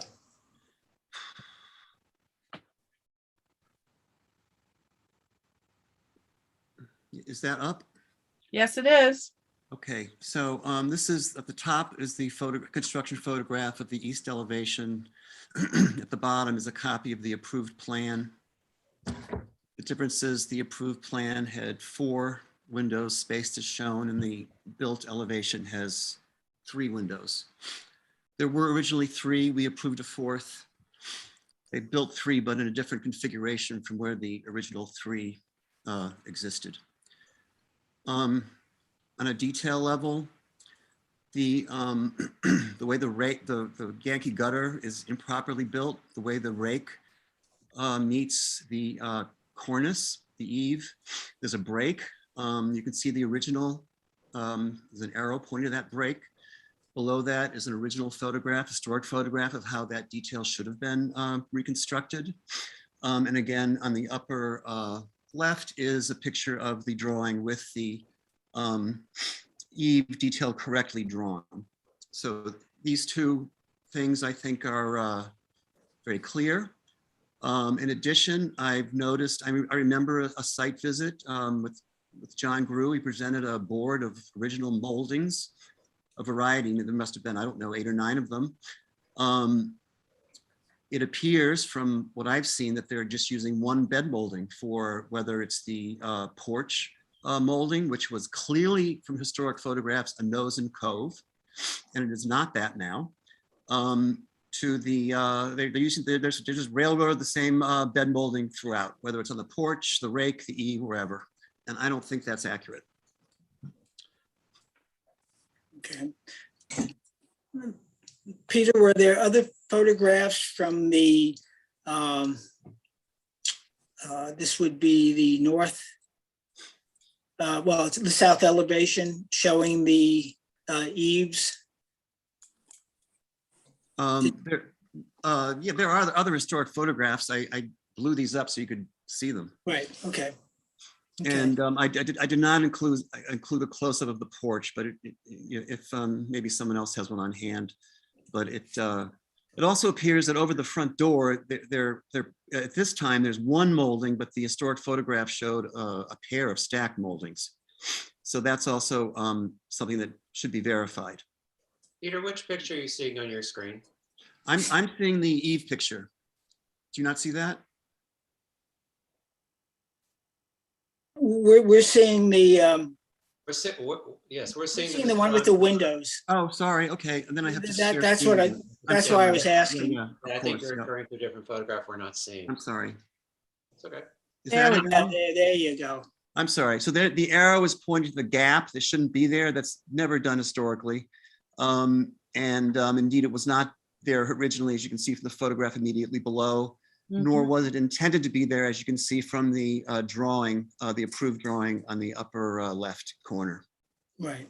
Sorry about that. Okay, good. No, that's what I was asking about.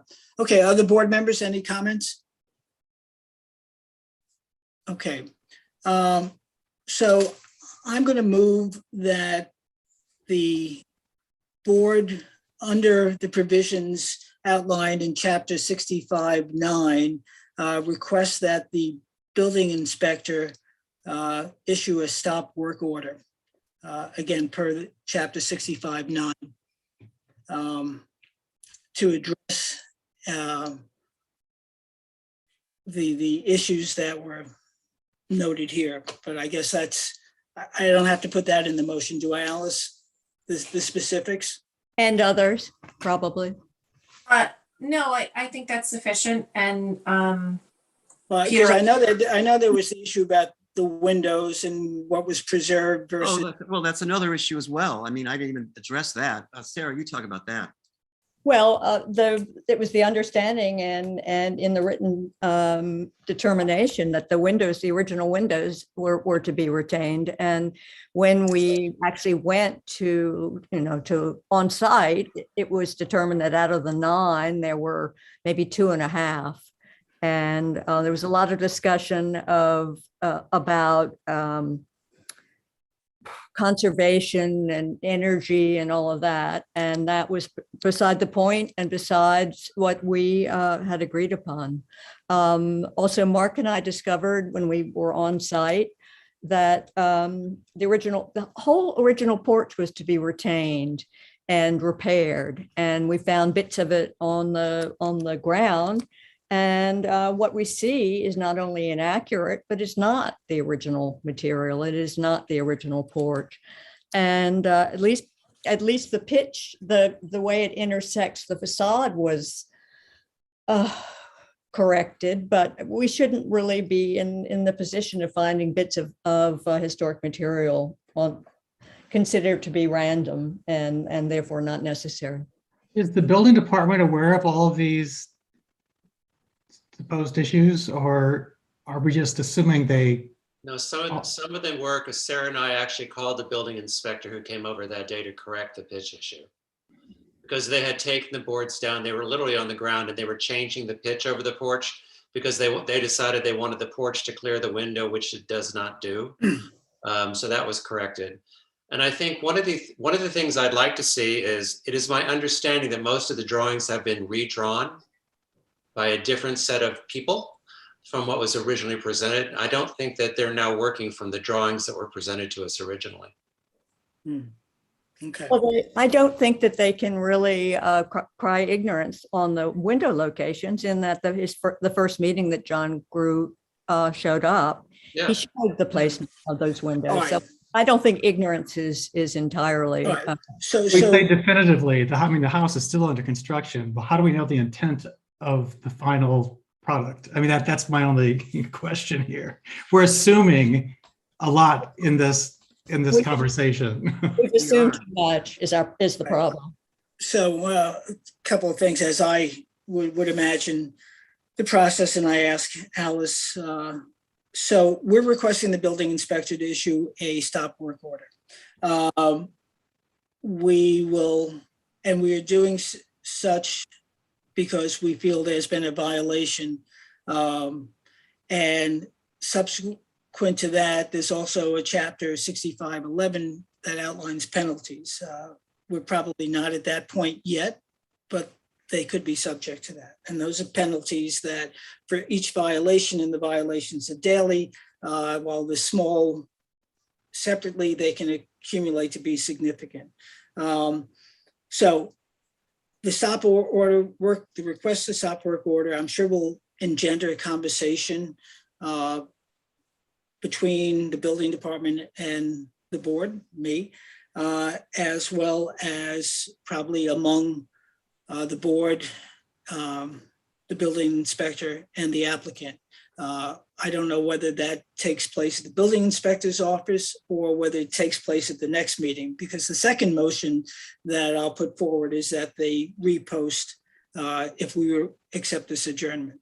So Alice, any thoughts or comments? I would just say that if the board does vote to make this recommendation to the building inspector, that you send an email to him tomorrow and copy me and the village attorney. Okay, will do. So I move, I'll just repeat my motion, that under chapter 6, regarding the application and request for adjournment of BHNH LLC, that pursuant to chapter 65(9), a request is being made to the building inspector to issue a stop work order for construction violation of that which was approved. Do I have a second on that? Second. Okay, second from Sarah. All in favor? Aye. Aye. Aye. Okay. I will, as Alice suggests, send a note to the building inspector tomorrow and copy Alice and the village attorney. Okay, great. The second motion is that we accept the applicant's request to adjourn to the 13th. However, notification with the stipulation that notification and posting take place. Okay. We'll forgive for the moment. We'll waive for the moment the requirement that they post in the newspaper. Okay. We're good with that, Alice? Okay. Do I have a second on that? Second. Second by Sarah. All in favor? Aye. Okay. So that's two motions on that property. Sorry, I'm losing my voice. Okay, let's move on to Post Crossing LLC. This, here, board members and Alice, we adjourned it pending ZBA approval. I think was this also one we said would have to be reposted and noticed? I don't think so. And I would just note that considering there is a pending application right now before another board, really the same neighbors would be involved. So just, consider that. Okay, well, duly considered. And so I move that we continue the adjournment on this particular property, Post Crossing LLC. Do I have a second on that? Second. Okay, all in favor? Aye. Okay. Aye. Good. Finally, on adjournments, Fairlane Realty Corp. Applicant requests adjournment to December 13th. This is the second adjournment request. So if they request an adjournment again beyond the 12th, the 13th, then we would ask for re-notice. So I move that we accept the applicant's request for adjournment to the December meeting on December 13th. Okay, do I have a second on that? Peter seconds, all in favor? Aye, thank you. Everybody, okay. So that's adjourned to the 13th without any further notification. Okay. Let's move on to driveway gates, historic. DCK Wyndham LLC. This is for 35 Herrick Road for driveway gates. Is anybody present? I'm waiting for the hand to go up. Okay, I What's don't the think name? anything on this, right? right, no, we haven't. So on this, now this is, oh wait, this is also in historic. Yep. Okay. So, okay, I'm looking for some advice here. So actually, so this would actually fall under chapter 6511 perhaps.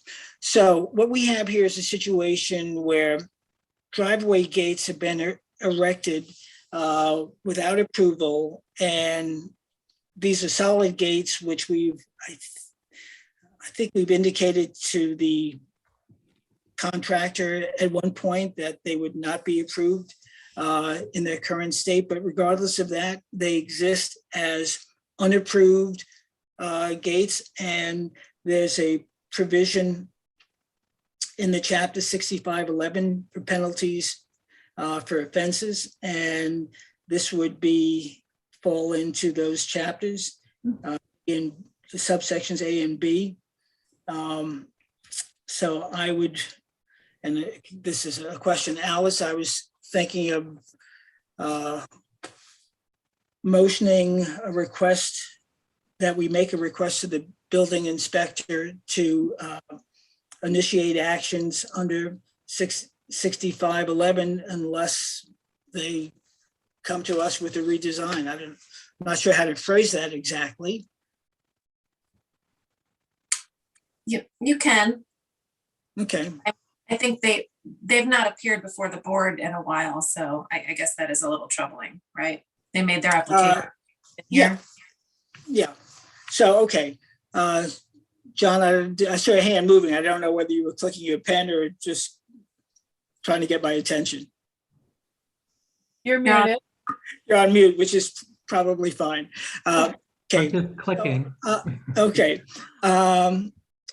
I move that the board notify the building inspector about the presence of unapproved gates at 35 Herrick Road, and to request the consideration of implementing chapter 6511 and the penalties included therein.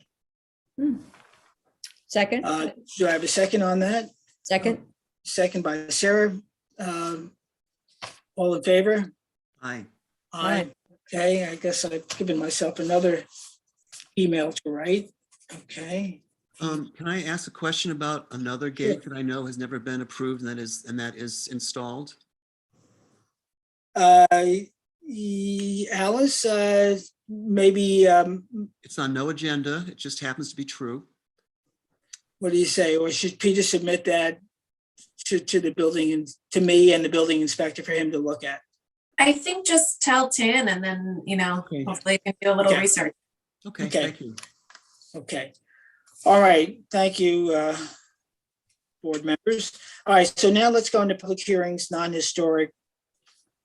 The Heart of the Hamptons, pending adjournment pending site approval. As before, we'll continue that. Okay. So now we're at 31 Roscoe Developer. Applicant requests adjournment to December 13th. And this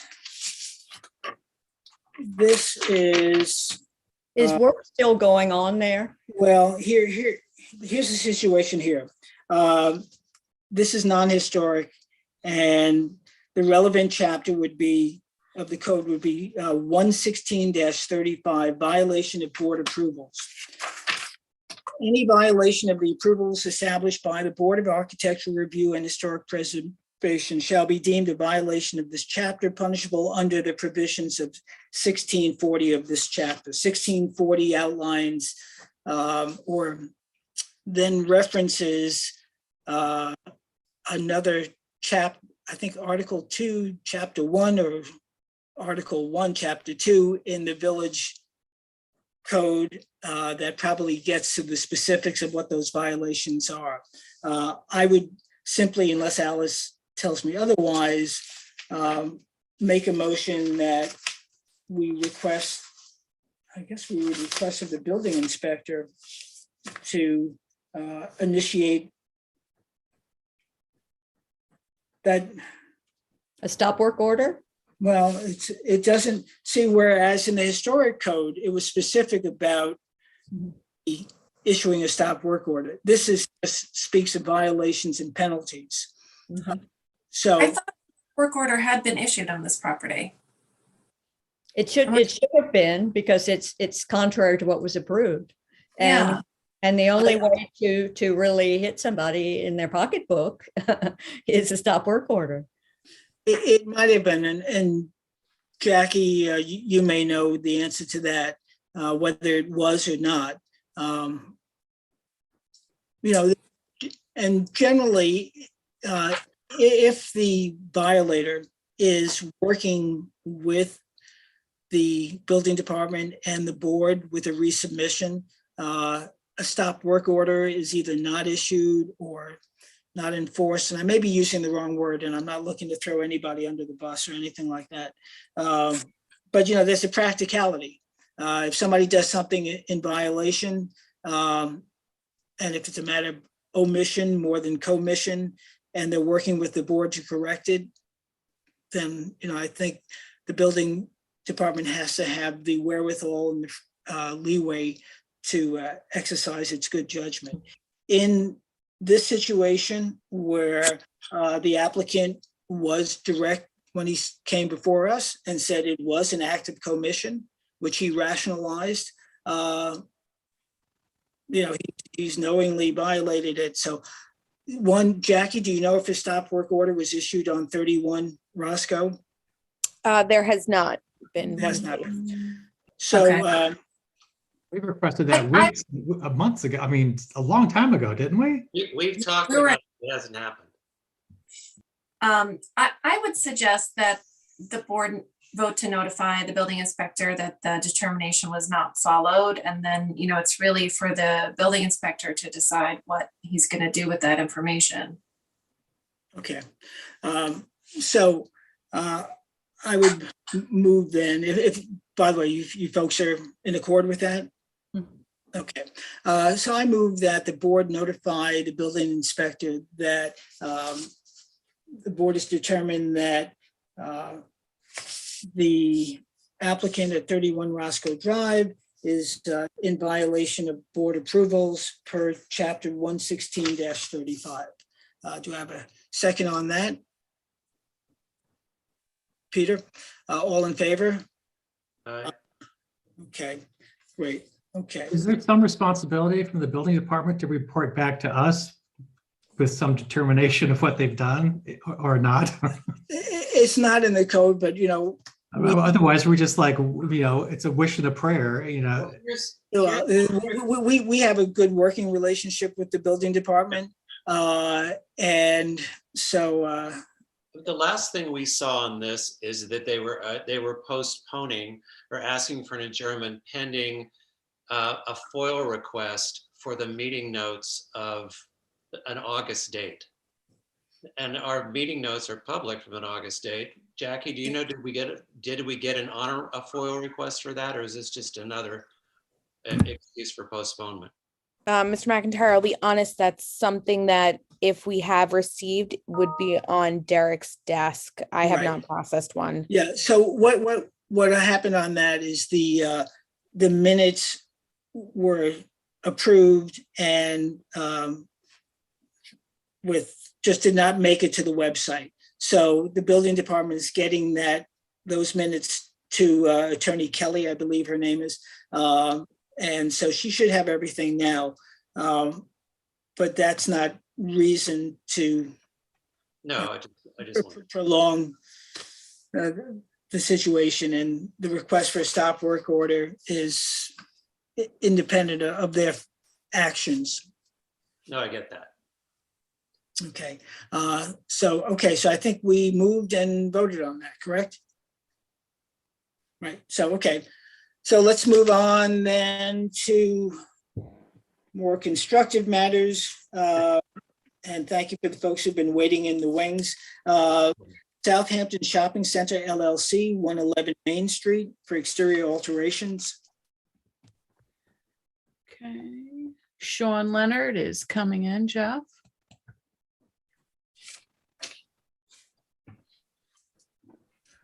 Okay.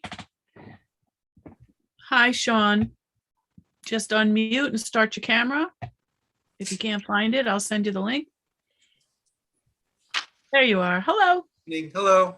Sean, although this is, I think, the third time we've seen you, and you're getting to be not an old face, but a familiar face. So again, but tell us who you are and where you're from and who you represent. Sean Leonard from Sean Leonard Architect, and I represent 111 Main Street Shopping Center. Okay, great. So tell us, and Jackie has. John Bennett, are you in part of this? John is still on the screen here. Hold on a second.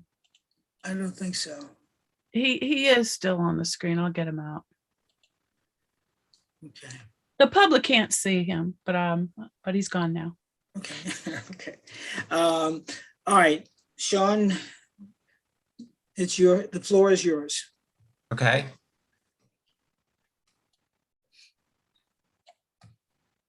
So just to recap, when we last met, we were discussing a couple of things. We discussed the metal roof that was proposed, and I left a sample of a zinc coated color metal roof sample at the building department. I don't know if anyone's been able to see that or not. So it'd have that dull kind of gray tone to it. And we've had in the center of the building, I had more of a parapet that was running along the center, and we had changed that to a shed roof that will also have a metal roof on the top of that that's coming down. The brick that we have on the building will be painted a light gray, so it doesn't try to look like we're matching up with the white of the CVS, so it'll stand out a little bit. And then the window frames and all that would also be a light gray, but just a slightly darker tone to it. And then the steel would also be a gray as well, more in a darker gray there. The steel is also embedded into the wall, so that it's also part of the structure integrity of the masonry wall. And so that would be for both the east elevation and for the south elevation. On the west elevation, we're not looking to make any changes to the west, except for we would paint the brick and everything to match the other two sides that we're looking to alter. There should be a rendering in there if you want to see the rendering, which would be the next drawing.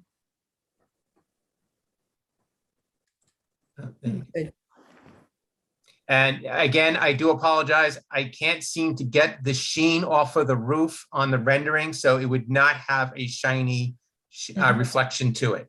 Just to want to make that point. Do you have any questions? I think you've done everything we've requested. I think it looks fine. I do. I think it looks great. You know, it's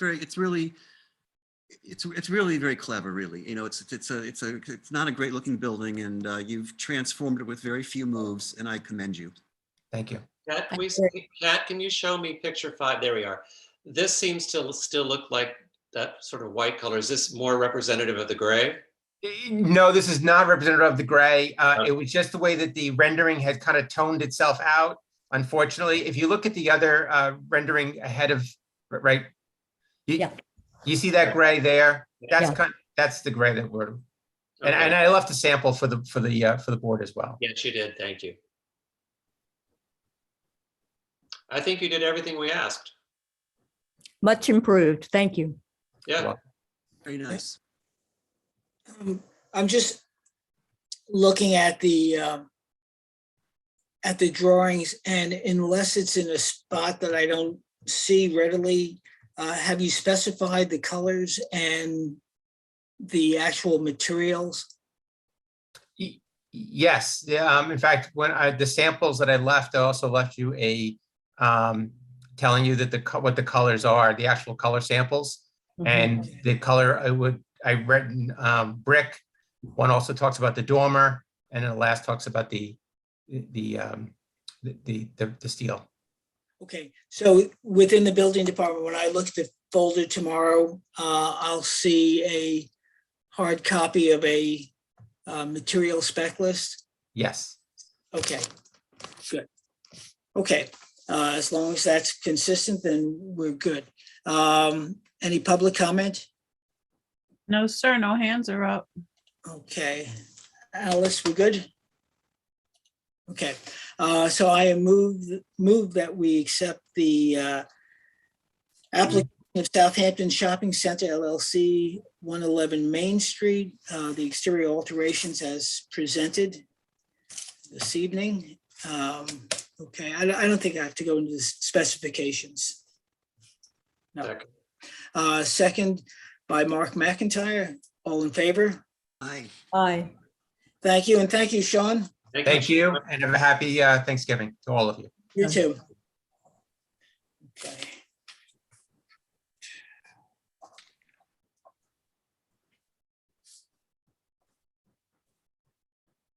Okay. Okay.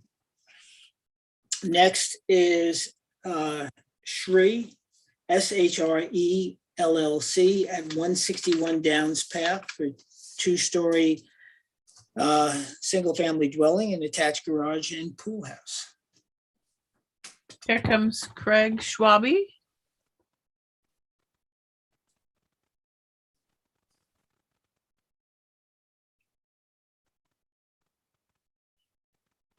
Come on, computer, you can do it. Let's give it another click, see what happens.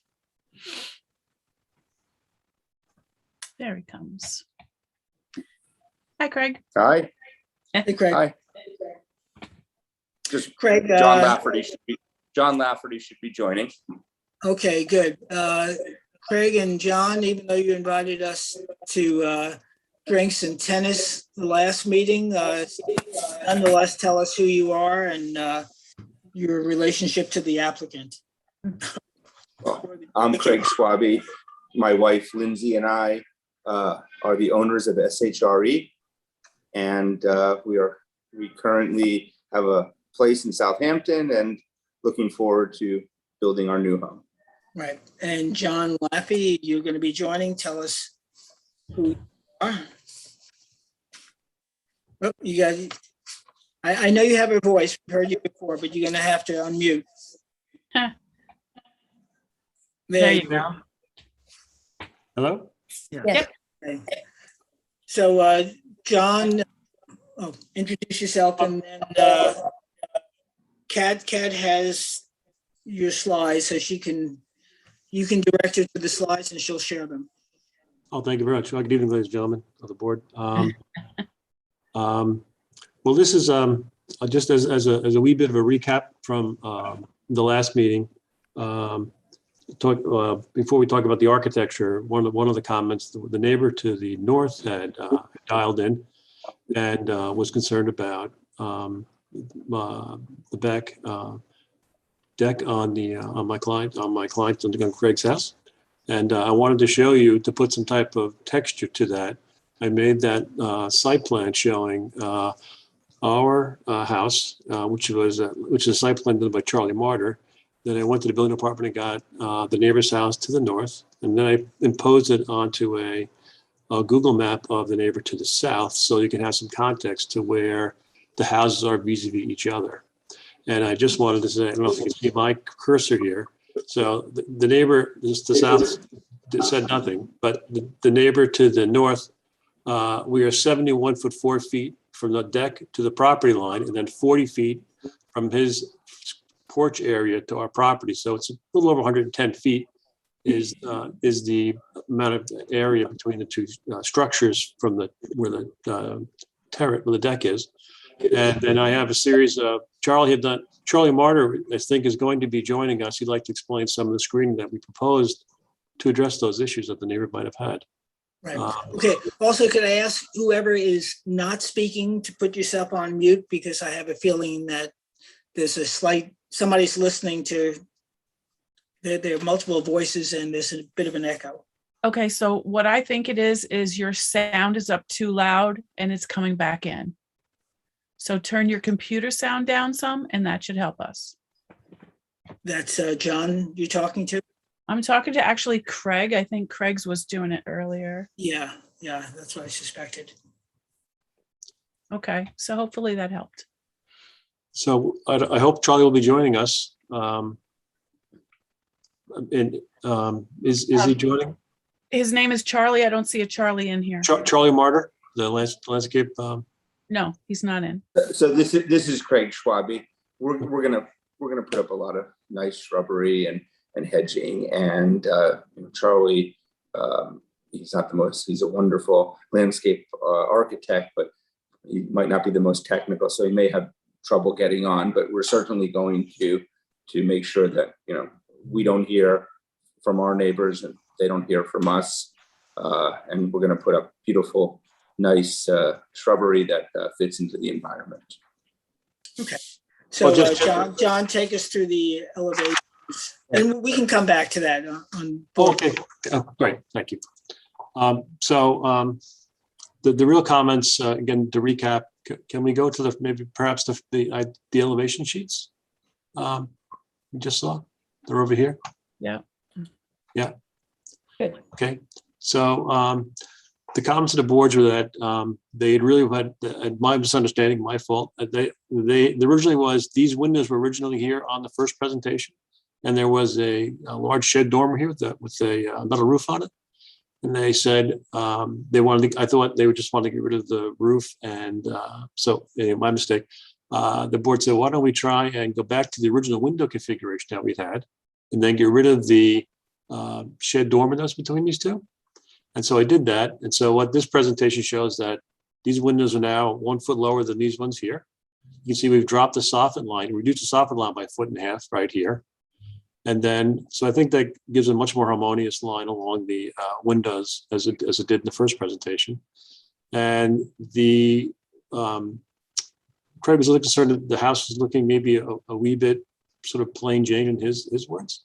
So we thought it might be nice is we just took some of the gable ends, and I put these 8-inch shiplap on them and painted them white.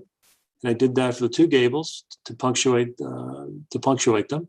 And then on the front facade, where there was shingles originally, we were just going to do some white flat panels, and then some shiplap along on the first floor of the side porch over there. And I think that combination of the white and the natural shingles will still gives the elevation some pop and some pizzazz, and I think it. And yet I think it's still reasonably very subtle. Like the first presentation we had done originally had corbelled gables with brackets, and it was a lot more complex. And this is much more toned down. And if you wanted to go to the back sheet, we've done the same thing as we reduced the roof lines in the back. We reduced the soffit height in the back, in the middle, right here. It was taller, as you can see, reduced it by 1.5 feet as well. And this present, and then we just have the same two shiplapped upper gable details as the front of the house to show continuity. And I think those were your comments that you had addressed to us. And I think, Okay. All right, board members. Well, the windows look good. Windows are fine. I'm not sure about the gable, but I'm gonna let someone else talk about that. I'm not sure. But the I'm windows look having a hard time visualizing the shiplap. I think the windows, what you've done with the windows looks great, and actually what we've requested. Yep. And what's the material for the rest of the house? It's cedar siding, cedar shingles. Cedar shingles or siding? Shingles. Shingles. Yeah, natural. And the shiplap will be painted? Painted white, give it a little pop in where the windows are. Otherwise, I think, can you get back to the front facade for a quick second, potentially? I kind of aligned them up so that there'll be sort of be a horizontal line between where the white of the soffit is, and then the shiplap. So I think it'll create a very nice sort of melding of the materials and bring down the height of these gables a little bit.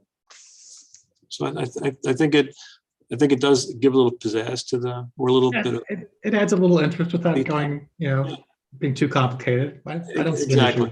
Exactly. The first presentation, again, those gables were, we had board and batten. They were corbelled gables. There were brackets on them. There's far more complexity to the first facade than this one here, than this existing one. Other comments?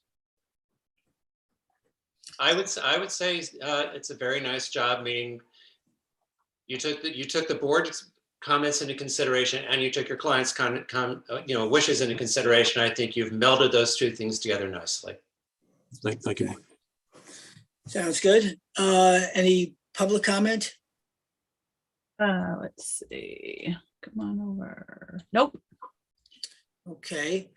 So without any further board comment, then I will move that we accept the application of Shree LLC at 161 Downs Path for a two-story single-family dwelling, attached garage, and pool house as submitted. Second. Second by John Gregory. All in favor? Aye. Okay, great. Thank you, John. Thank you, Craig. Yeah. All right. Good luck. Thank you very much. Have a great weekend. Thank you. You too. Very much. Thank you.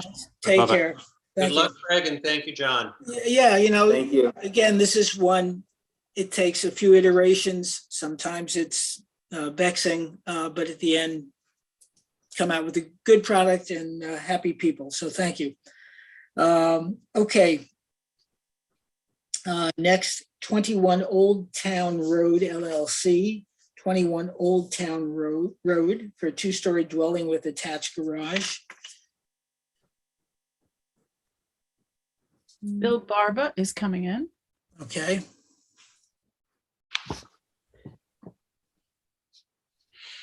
Hi, Bill. Will you start your video and unmute, please? Hi. Hi, everyone. How are you? Good. How are you? Great. So I know you're going to ask. Bill Barba, Barba Architectural Design, 25 Bhnh Avenue, Blue Point, New York, 11715. I'm the architect on behalf of the applicants, 21 Road LLC. I believe, would you like me to share a screen, or you guys have it available? I have it right here, sir. Beautiful. Thank you. Tell me which slide you need. We could just reiterate really quickly on the site plan, slide 2. Just to bring everybody's attention back. 21 Old Town Road is a very narrow, awkward lot, very small in stature and size, in a community by the Peconic Bay Trust building, and behind the Gulf Station, directly to the north, which is to the right in this image. We last spoke, there was a couple of comments from the board about the front gable, specifically on the garage. It felt a little heavy, and I have to tend to agree with you. It felt a little heavy to the road frontage. And then there was also a minor comment regarding windows under the front porch in the way that they felt like a powder room, which is what they were. So we made some changes to address that. And I believe the best place to see that is probably the last slide, which is just the renderings. And I'll give you, all right, so the top left, we'll see the front elevation. We've taken that shed roof and dragged it right across. We had to increase the pitch a little bit to conform with zoning and to make the gable end over the garage look more appropriate. But in the end of the day, I believe, the board was proper in their assessment of the proper change. Any questions? Board members, do you have any questions, any thoughts, any comments? Way better, way better. I think it looks okay. Okay. Mm-hmm. Okay. All right, let me see if there are any public comments. That I have to pull out. Let's see. Nope, I gotta stop share to see it. Okay.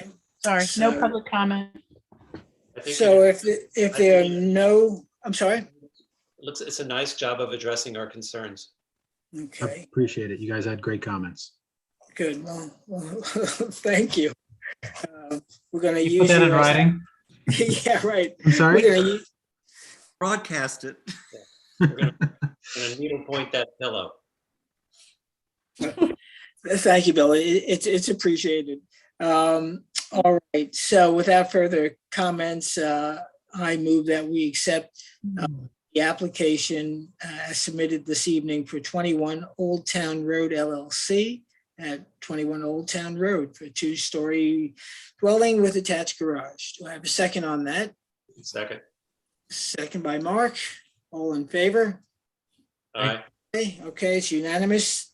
Thank you. Thank you all. Have a great Okay, Thanksgiving. You too. Thank you, Bill.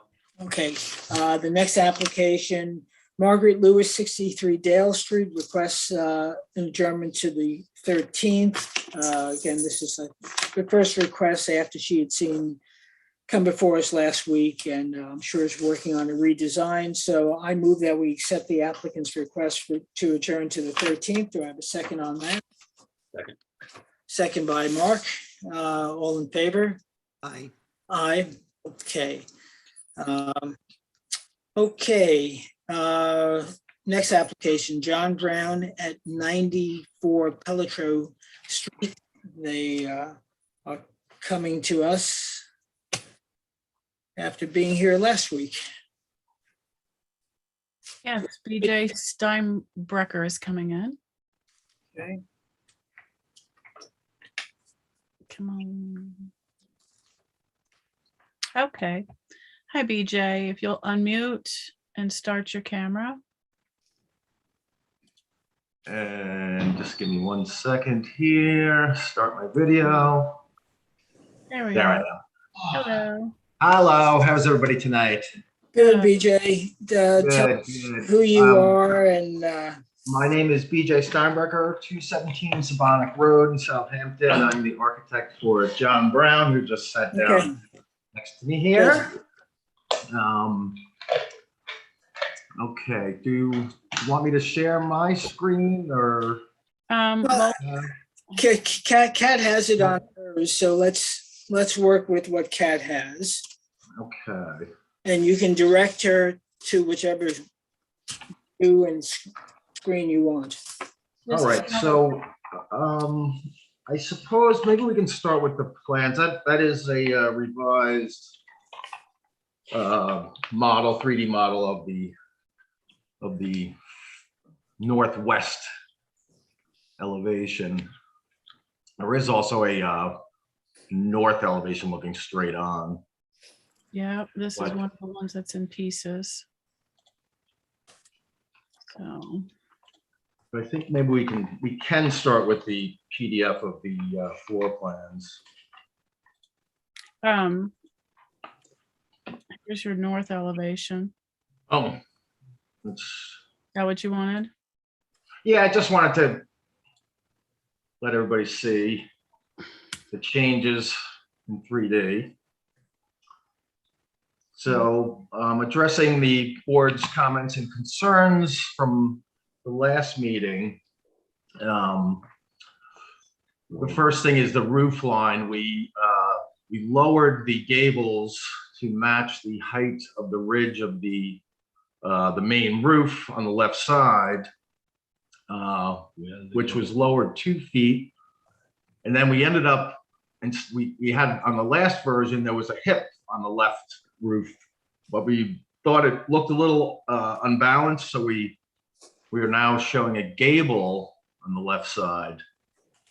And by changing the roof pitch, we ended up, because we had a problem actually making the roof work on the back side of the house, we took the whole right side of that 21-foot gable on the right side of the house, and we pushed the whole right side of the house back 4 feet. And with that, I think actually it made some improvements on all the elevations, especially the front, the back, and that western elevation. It sort of defined on the last version, the rear of the house, the gable was recessed in, where now it's protruding out. So those were some of the big changes that came about by lowering the roof, the gables to that main roof. And then what we did on the front also is I lowered the front porch a foot. So those columns are now 9 feet. And then the window, the picture window above the front door and the windows on the second floor to the left of that are now matching. We were able to bring those, the length of those 8 inches longer, and they all match now on the second floor. The sills all match. In the band. And yes, then we added a horizontal band at mid-height that wraps around the whole house. It does match the fascia, as John just noted, and it sort of breaks up that verticalness of it, gives a little bit more of a horizontal appearance to it. We did stay with the 10-foot first floor and 8-foot second floor walls because we wanted to have 8-foot high windows and doors on the first floor, and then with crown molding and whatnot, we needed that height to make all that work on the interior with coffered ceilings and trim work. So is there anything else that the windows we added both ends for that blank walls? Oh, right. We added 2 windows. All the closets. On the right side, the west side, we added windows on that elevation as well as on the east side in the family room and the closets above. Yeah, but these windows are now in the closets. Right. But we were able to add windows to the east and west of those blank walls. And I think overall, the house looks a lot better. We did on the rear of the house, just to add some more, we did the kitchen on the living room door. I originally had a 12-foot unit. We made that a 9-foot unit. And on the Let me see them. yeah. So if you if you bring up page 6, first on the PDF.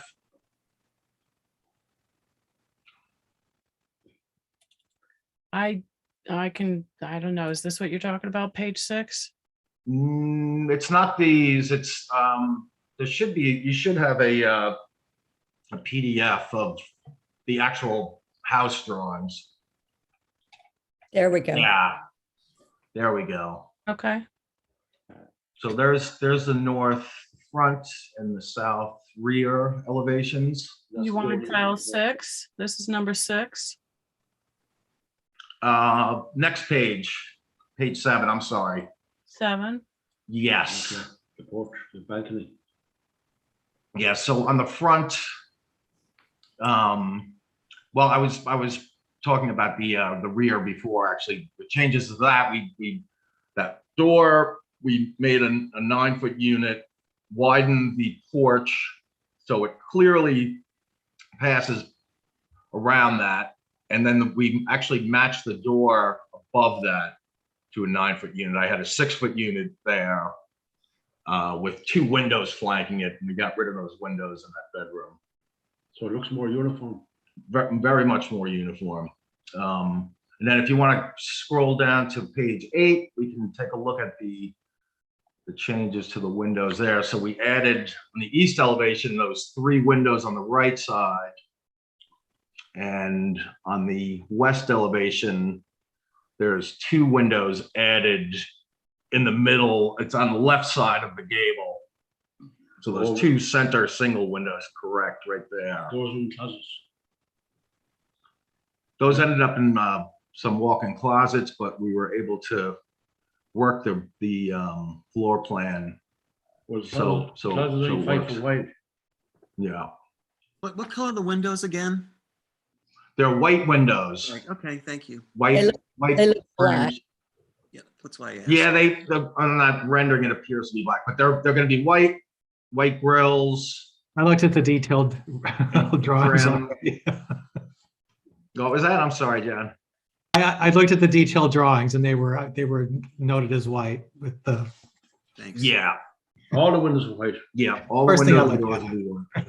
And the gutters and leaders are white this time. Yeah, we changed the gutters and leaders to being white. And one other thing, well, it's site plan, but we did change, we modified the driveway going back to the garage. I had originally had it running straight back along that right curve. So we did modify that. Do you still have a sea of asphalt, which we had commented upon before, which is a lot of hardscape in the neighborhood? No asphalt. Yeah, we're not doing asphalt. We're gonna do a pea gravel driveway. Iron stone. What about the doors of the garage? They seem to be a little aggressive. Or is that just the rendering? It's probably just the rendering. Maybe if you go to let's see, it's page, it'll be page 10. It'll be a single overhead door with one row of glass. On that north elevation, you can see that.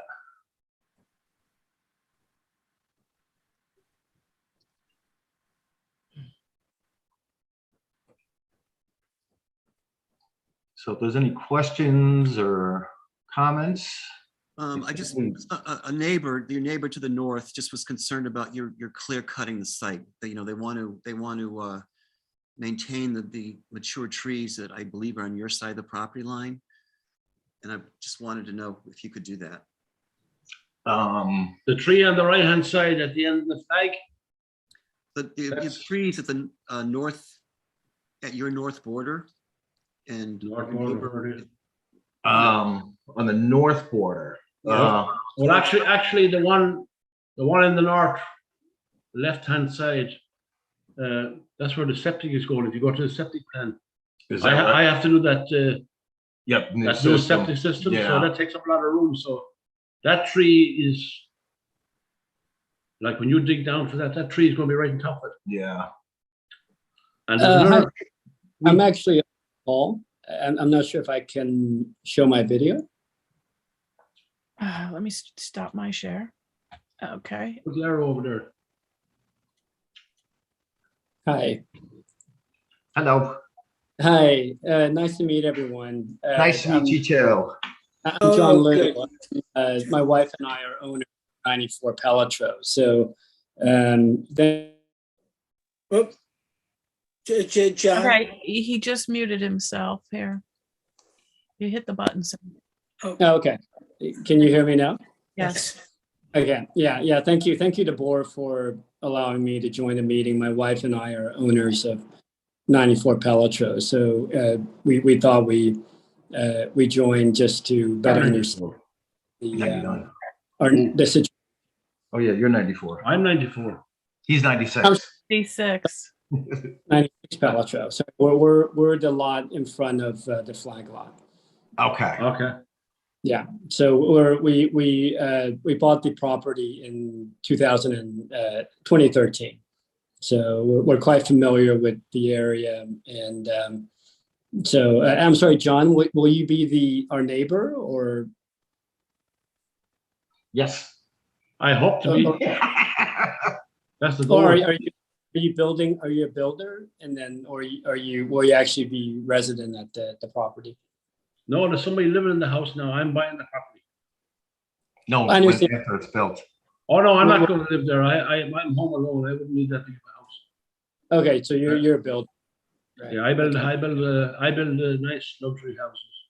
I've been doing it. I'm actually, today is my birthday. I've been doing it 52 years. Right. Okay. The fact, let me just clarify one thing. The fact of the matter, whether John is a builder or an owner, would not matter to us. And in part because it can't, but even when people say they are going to live there, it doesn't always work out that way. Well, yeah, I can assure you. So I live in Major's Pat. I have a modest house, and at least John. I'm not going to live there, and I appreciate that.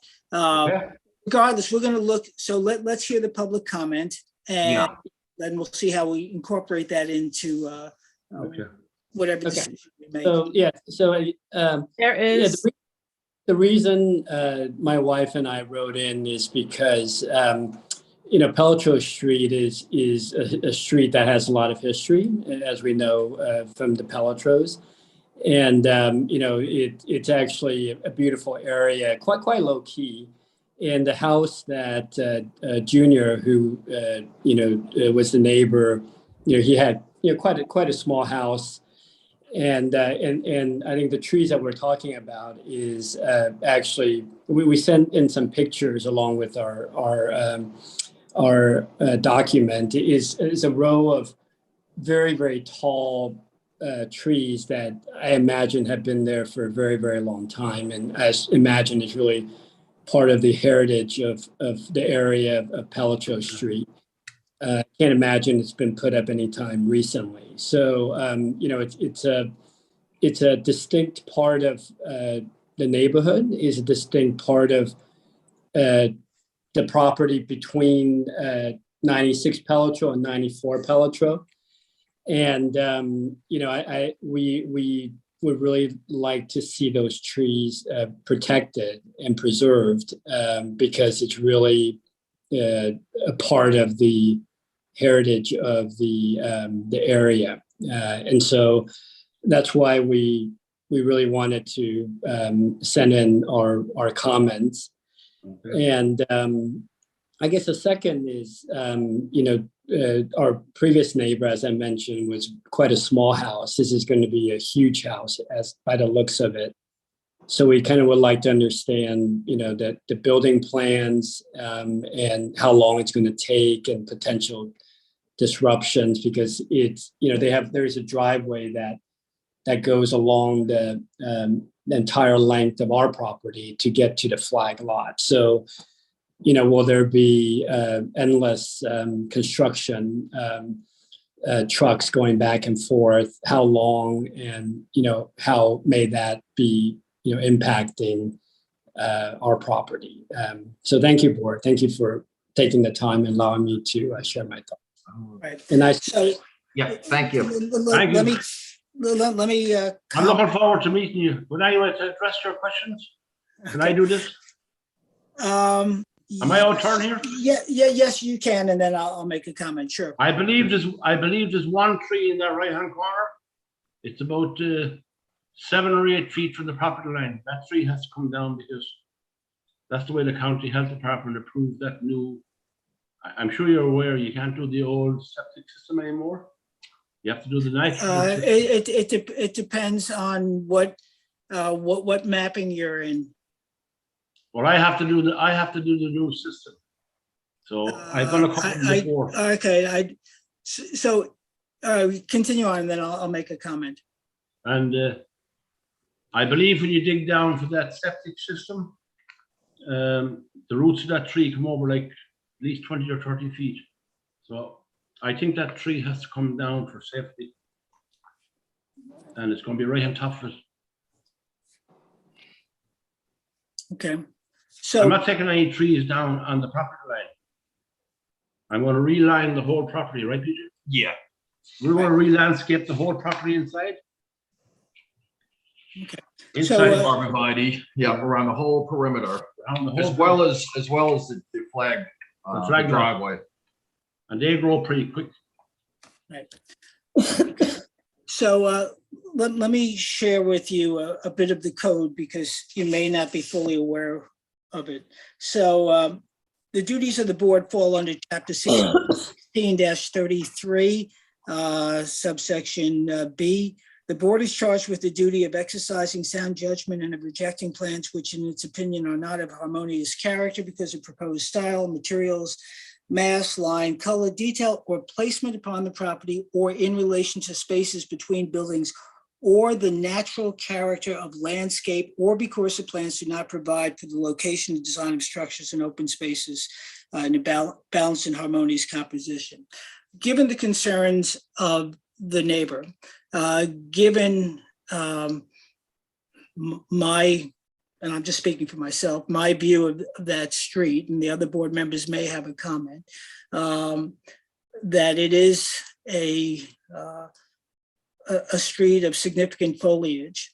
Given that this is a much larger house on a smaller lot, albeit a flag lot,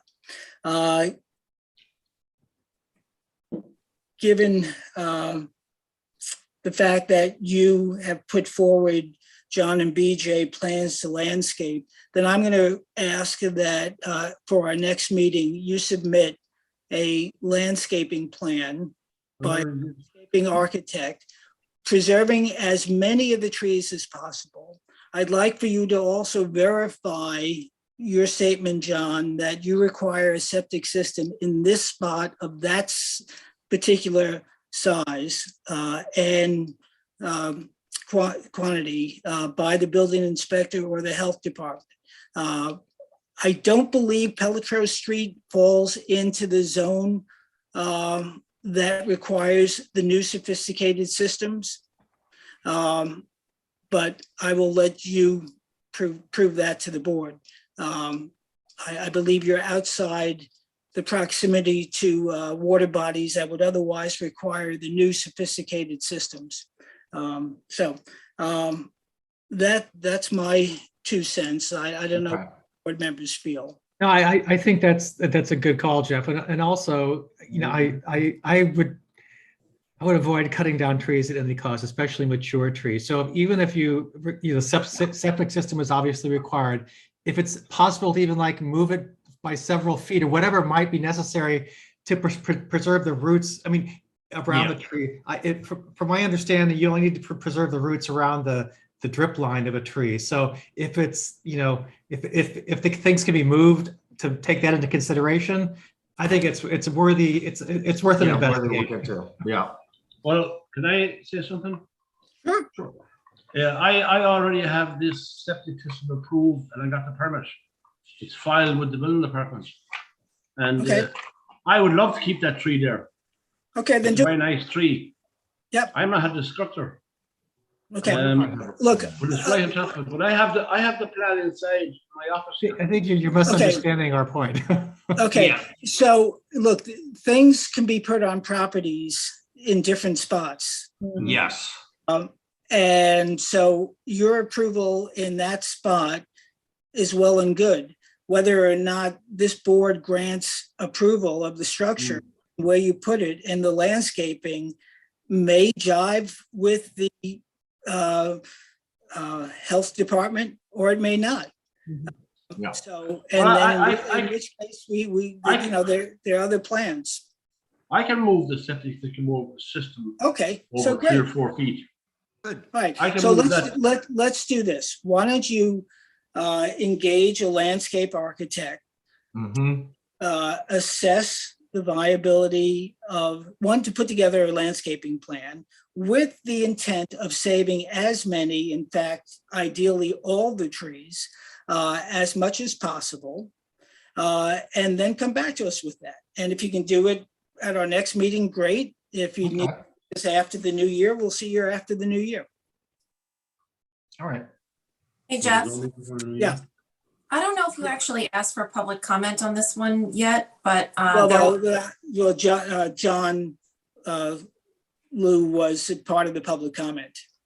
yeah, it was like he didn't formally ask for it. There was another letter in the file on this. I just wanted to make sure everyone saw that. Well, that was John's, I think. No. No, was there another one? Was that regarding the driveway? The lanterns? Yeah, we got rid of them. We are not building those. Okay, I'm sorry then. So yes, Alice, please address it. Yeah. I'm not doing the pewters with the lights. Yeah, it was about lights. Yeah, it was. Yep. Okay. That was commented last week or the last meeting. So I thought by eliminating those, I was okay. But now we have the tree. Okay. That's another issue. But yeah. Well, I will engage a landscape to bring me up to speed, and we probably can move the septic over, and I would like to keep that tree. That's beautiful. That would be great. Then that's great. I mean, if you want me to sign something, I want to keep the tree. Well, so landscape plans are as much a part, not in all applications, but as much of a part as the approved building plans, so be it for landscape plans. So, so this landscape plan that you submit, which is why I said use a landscape architect, will be part of the approval. Okay. All right. And I can't do that in December. Well, if we can get a plan Yeah. together before the next meeting, we certainly can. Oh. Yeah.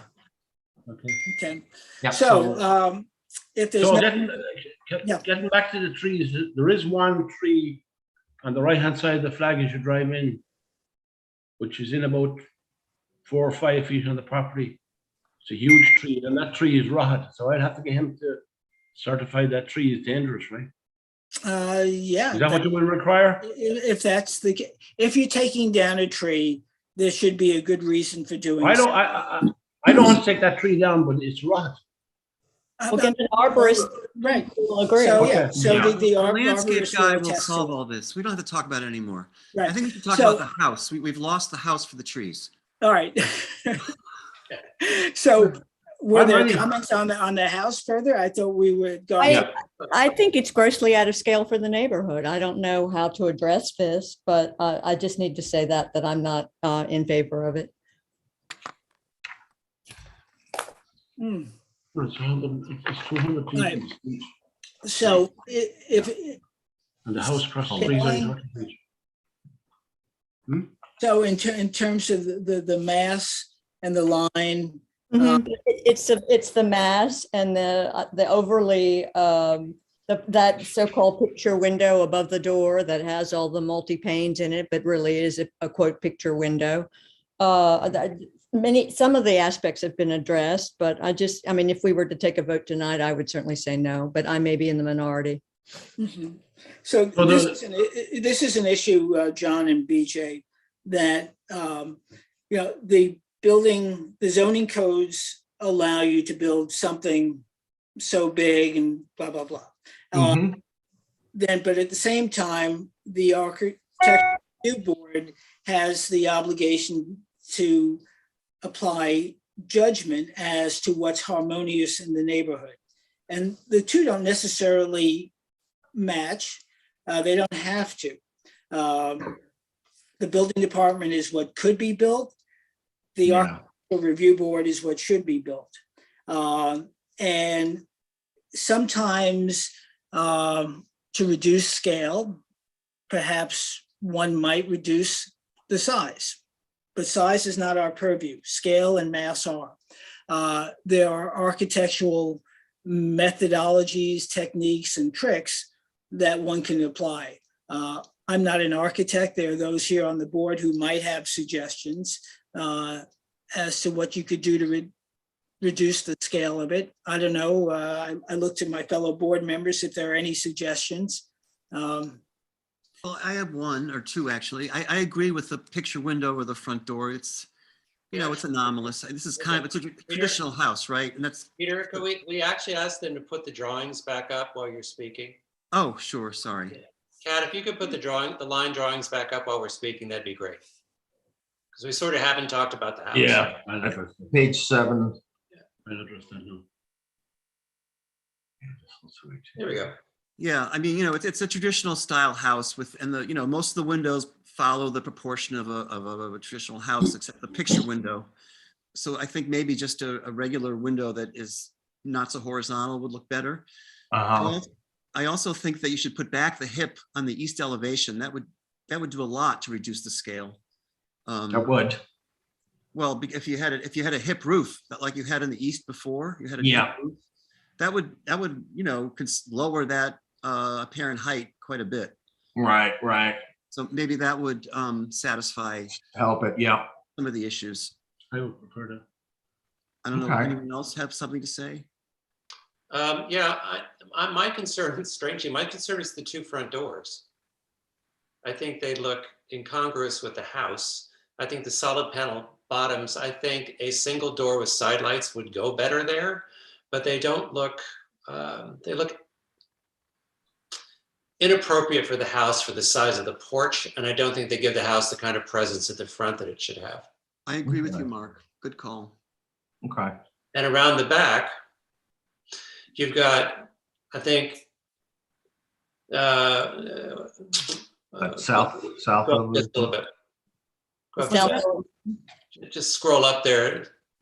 Yeah, go back to page 7. Go back to page 7.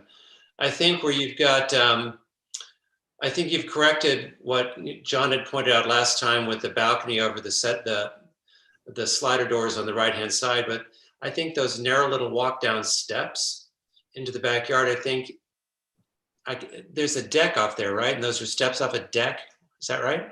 Yeah, there's a patio that those steps are coming off of. And how far, and at that patio across the left-hand side set of double doors, how deep is that?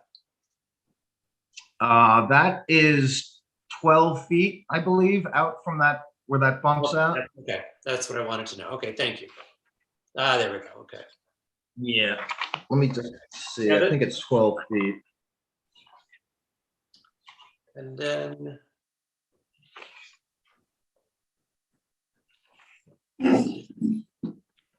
Those are my.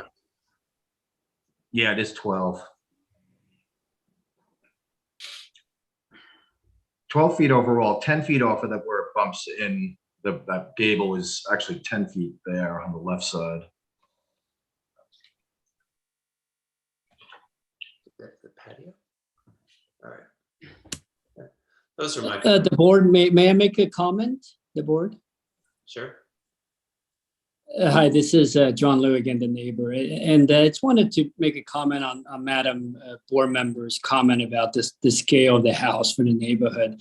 I'm not passing judgment on the aesthetics of the house, but just to put it in relations to, you know, the current house on the property. I'm guessing Junior's house was 900 square feet.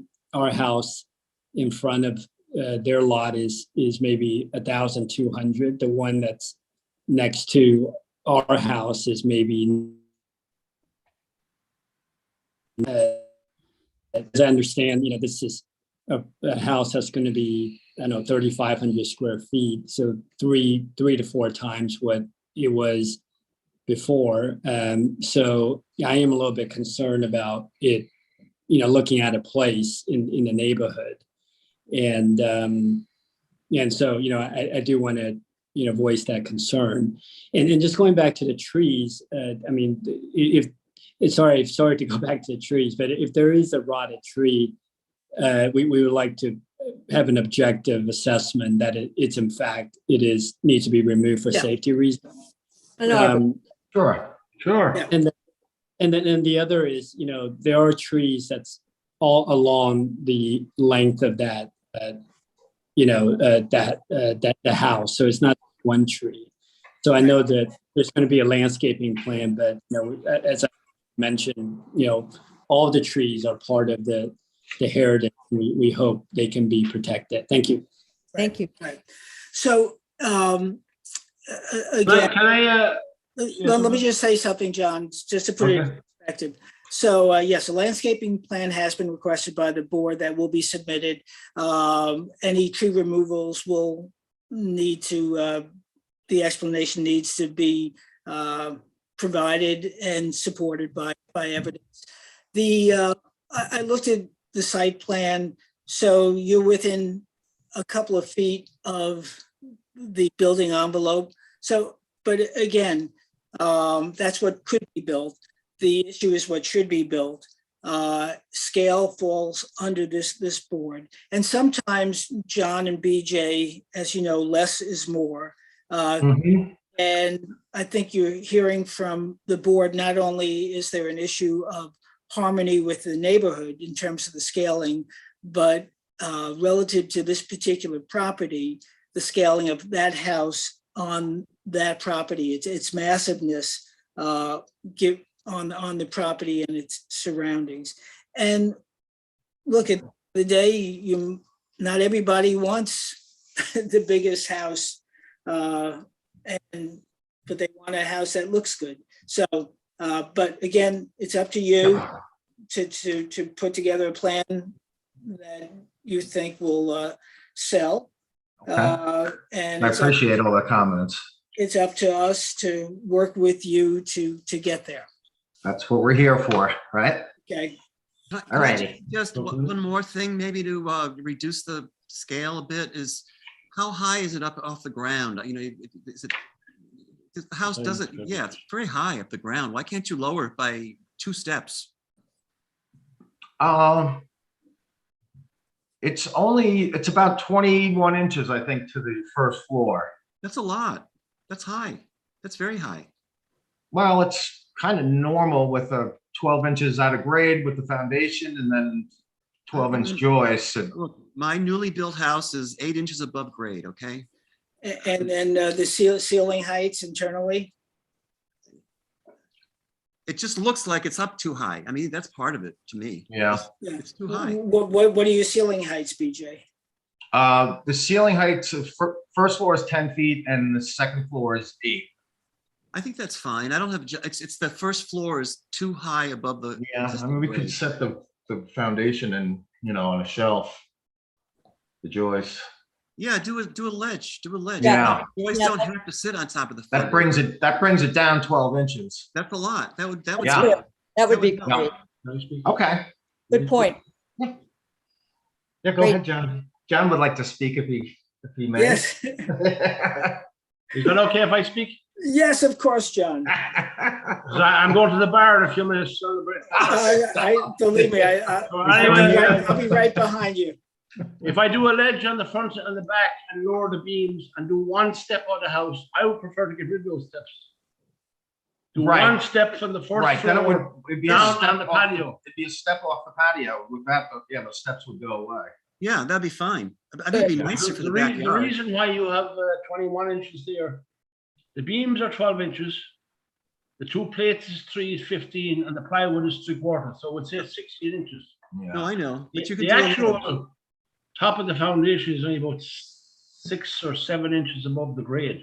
Right. I don't know why that white line is shown like that. Well, because the patios, you're stepping out of the house only a couple inches.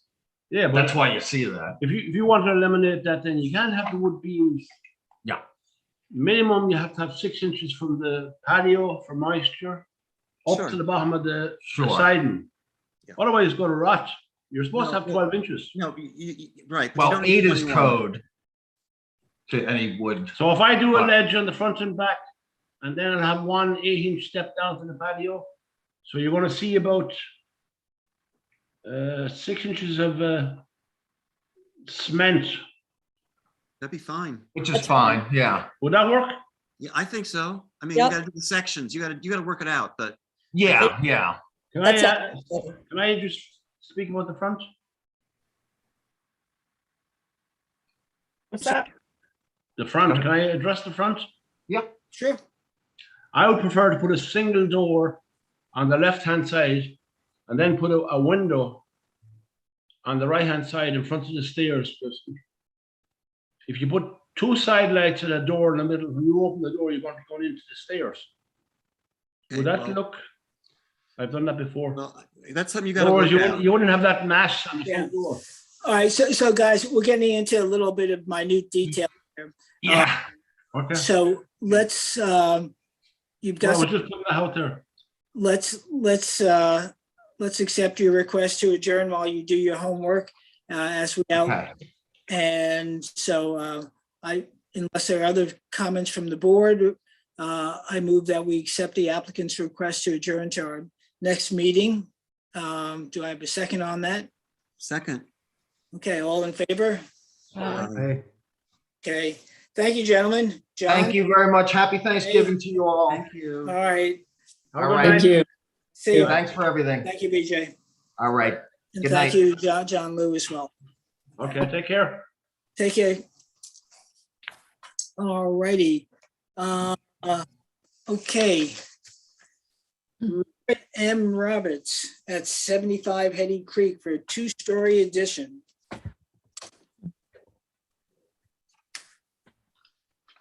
Who speaketh for Robert Roberts?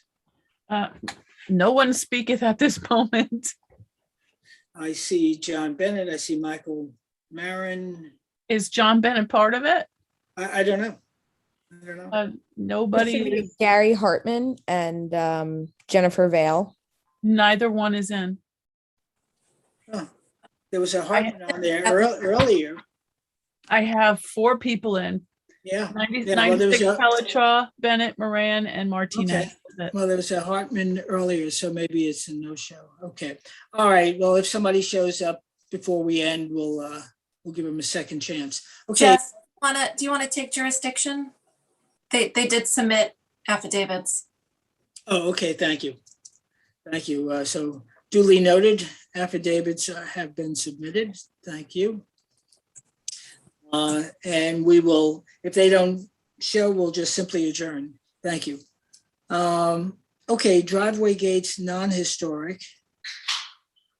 The first one, Lee Roy, and Tandy Mitchell at 21 Terry Court. Okay, John Bennett is in.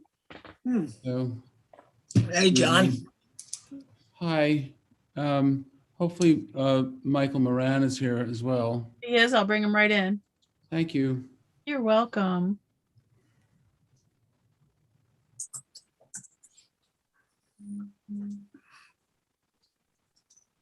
Guess I will try again.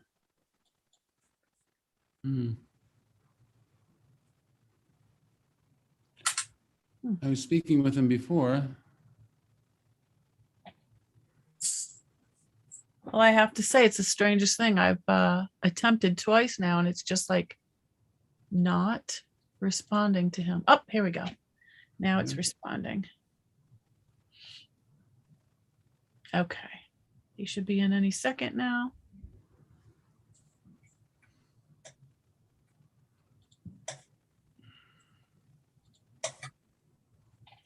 Michael. Hi, Michael, you're in. If you'll start your camera and unmute. And if you can't, I'll send you the request. Let's try it that way. Here's your start video request. And here's your unmute request. There we go. Hello, Michael. Hello, hello. So, good evening. It's John Bennett and Michael Moran. I'll try to be quick. What you have before you is rather typical, unobtrusive, typical traditional gate located off of Terry Court. It meets the required setback, so you can queue a car in front of it while you're waiting for the gate. It's just a little bit of the setting I think is important, because we're going to ask you to do something a little bit different on this, and I wouldn't ask you to do it unless I thought we could distinguish this. Terry Court is there's no outlet to Terry Court down there. They're two different turnarounds or roundabouts, as they call them in the UK. And it's a no outlet. It's a no outlet street. If you are driving south on First Neck, you make the right into Terry Court, but in front of this house, there's a very substantial drainage area. That's what it's called on the subdivision map. And then Terry Court makes a fairly extreme curve off to the southwest. Why am I telling you all this? Because by the time you get to the location of the driveway where this gate is, you'd never see this from First Neck Lane, the driveway entrance. So it's not the sort of thing, because I know you folks are, I was driving down Hill Street the other night, and I know you folks are concerned about gate, and the seascape, rather the landscape from an entrance into the village. But this is an area, again, that it's a no outlet street. It's really only used by the residents, their guests, and the service people. So it doesn't have a huge presence in terms of the sense of place in the village, as lovely as the homes are down there. And in terms of impact on the neighborhood, we've been able, the Board of Managers for Terry Court's properties, hopefully that's in your package, do not have an objection to the gate proposed. I don't know, also, if you're driving south on First Neck, the view into the house, in addition to the Terry Court, this being blocked in the front of the house, being blocked by that rather large drainage area, the view into that area in general is blocked by the townhouses, where I'm dating myself now because I actually remember when it was in existence. The old Hotel Irving was there, which was torn down to make. By the way, just Kat, you have 75 Hetty Street on there versus the gate. I don't see any gate photo. I can only pull up what I've been given. There's an elevation. What do we got here? It should be in the Dropbox. If not, I'll send it to you. Oh. I have existing photos. No, this is not Hetty Creek. This is a gate. This is a gate. Yeah, you skipped one, Kat. There was a. So it's not a folder. Hold on. It's not a folder. It's not a folder. It's a separate file entitled 21 Terry Court. Okay. It's a single file. Okay. Just give me a second here. No problem. Next time I'll put it in a folder, Bruce. I have 21 Old Town Road. Okay, unfortunately, we did pretty good tonight. You're doing great. You did great. This one I'm not There we seeing. go. Thank you.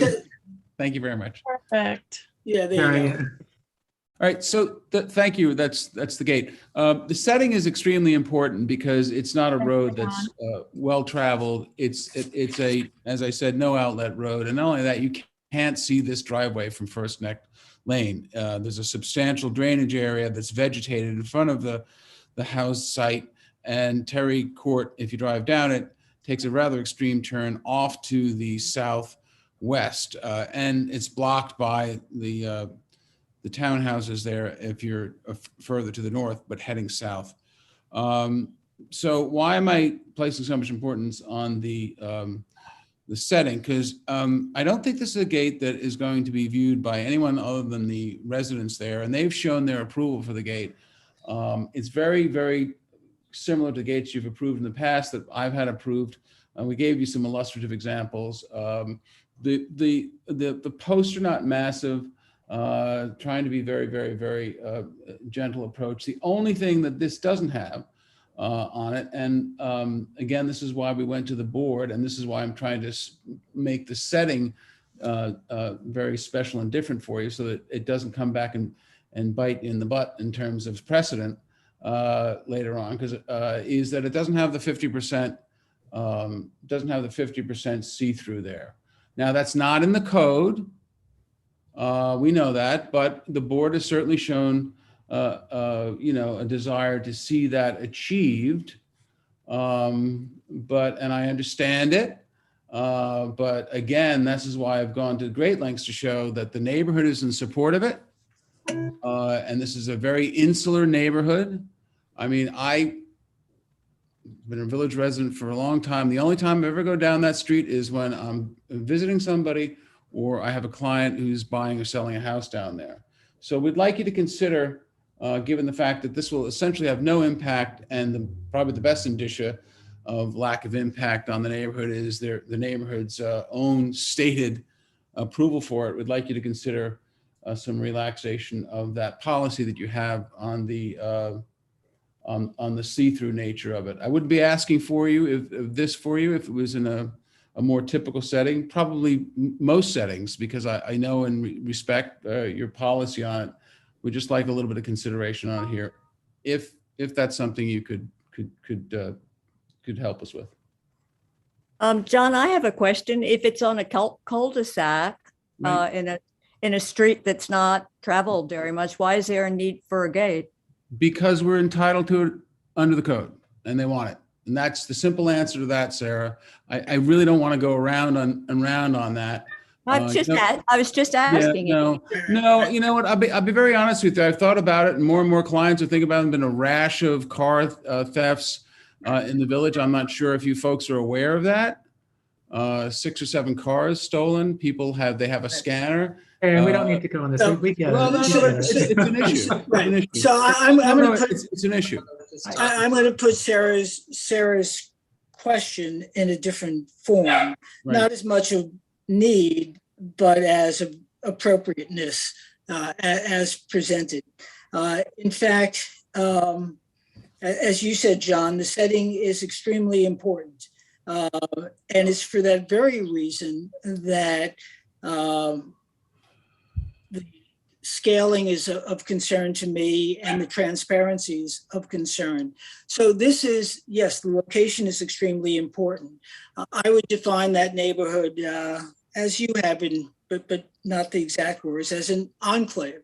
And it's a relatively compact enclave, if you will, of rather substantial, beautiful houses.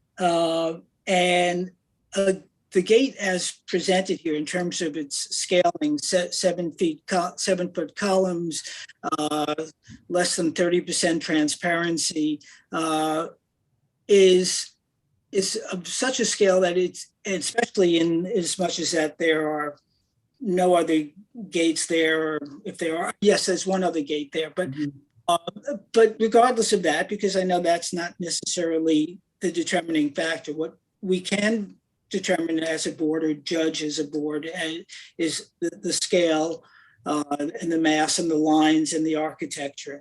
And from my standpoint, perfectly entitled to have a gate there. My wish is that the scaling would be less and that the transparency would be more.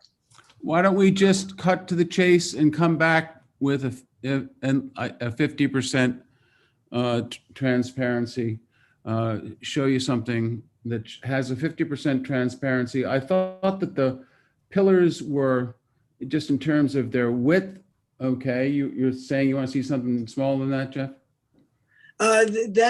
That's my impression. I don't know, other board members may have other comments. I agree with you, Jeff. I think the 50% transparency would work for me. I'd like to see the height cut back to no higher than 5.5 feet.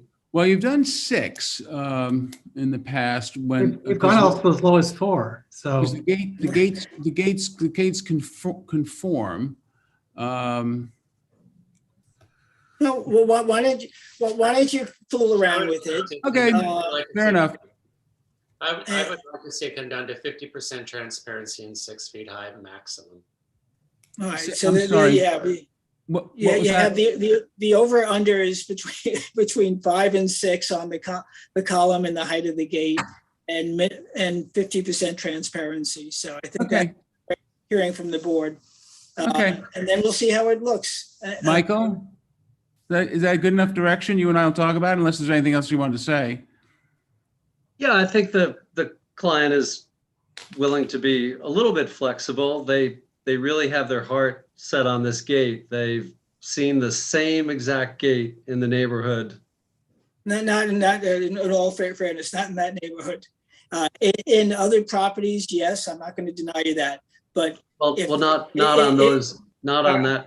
Our comments have been pretty consistent. Can I just Michael, I think we've Go ahead. got. I'm sorry. I think we've got the direction that we need here. Thank you. You know, I know the client wanted to do less than that. I think we've tried to make it unique enough, but I think the board is telling you they're going to stick with their policy. So why don't we just? So, and then the other thing, John and Michael, I don't know if these are automatic gates. I assume they are, but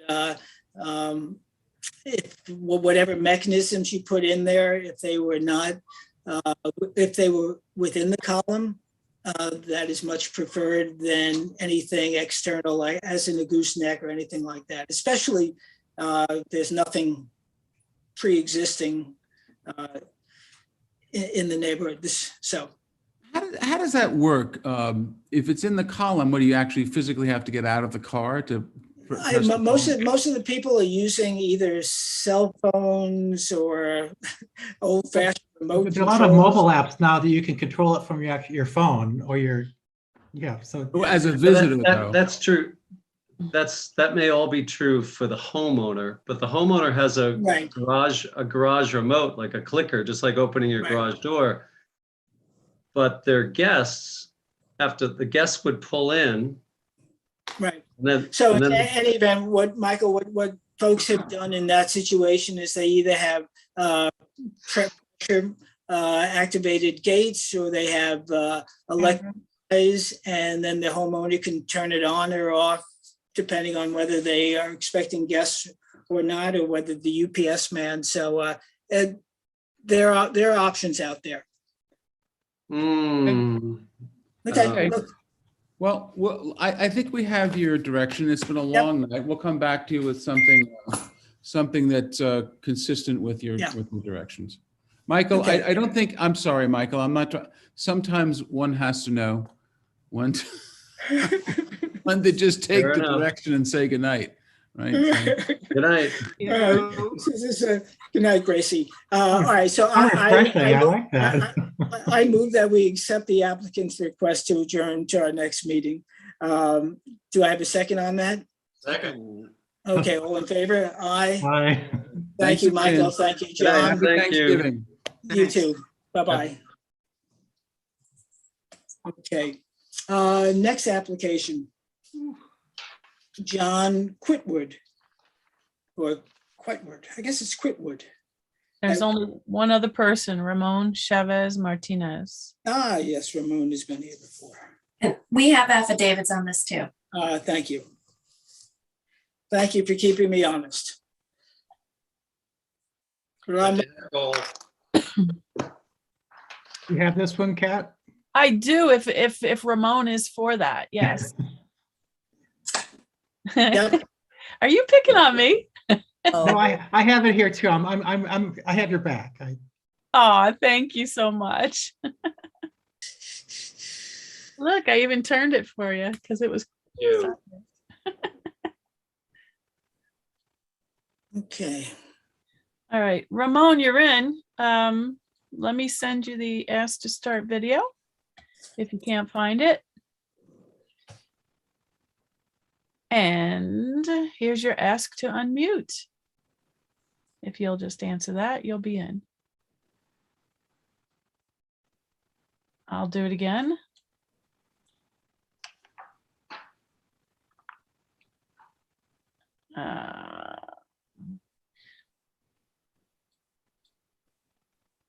Okay, so do you know how to unmute, sir?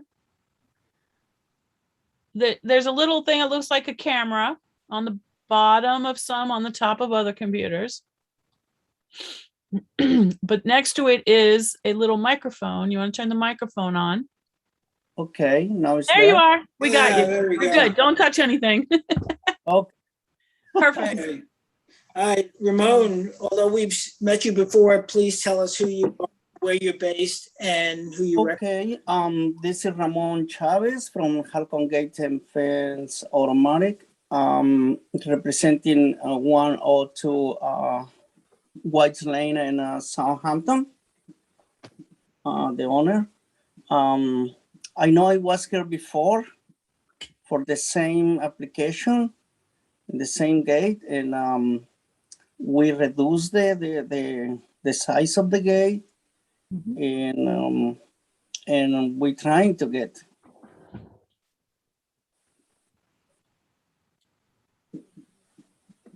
So, Ramon, just take us through it's on the screen, so the dimensions, which we can see, if you can just repeat them. Then the size of the spindles, the size of the spaces, the color, the material and its color, okay? Okay. Okay, this the color is going to be white, and it's going to be cedar. Okay. Cedar painted white. Okay. The size of the spindles, they're going to be 1.5 by 3.5 spaces. Okay. And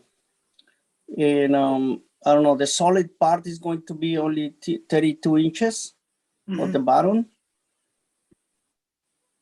Yeah, that part is going to go only 32 inches. The column is going to be only 5. The width is 14. The opening of the driveway is very wide over there. That's why it's going to be 17. Like assuming I like that width for the department issue. I think that's it. Yeah. By the way, for the building department, have you submitted more detailed plans? Because they're really only essentially 2 dimensions on here, and Yes, I can do that. No problem. Yeah. You have submitted more detailed plans, because when you speak about the solid piece being 32 inches, I don't see it here. Okay, no problem. I will do that. Okay. You know, another comment I have, it's off. You said the driveway 17 feet wide, but my God, this is awfully wide. I mean, I don't think estate section gates are this wide. It could be 12 feet and a car would fit through. Yeah. I wonder how the gate can support that width too. 14 is big. Well, it almost gets to what Sarah's question before, which is when I drove down the street, which I do often, and when I stopped and looked at this house, it's a beautiful house. It is. Yes. Beautiful entrance. And my question would be similar to Sarah's. Why would somebody with such a beautiful house and such a beautiful entrance want to put in a gate? That's, maybe that's a matter of taste. I can't impose my taste on the client. You're not the client, so I'm not going to shoot the messenger.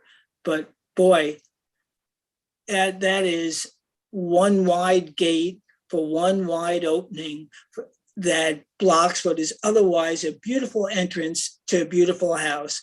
And I just scratch my head. I'm not going to pull my hair because I can't afford to do it, but I just don't know why. And if your client is viewing this tape, I'll say it to his face, or I don't get it. I think the gate is very nice, I must say. Thank you. Thanks. The width, yeah, I just agree that it just seems a little too expansive. Yeah.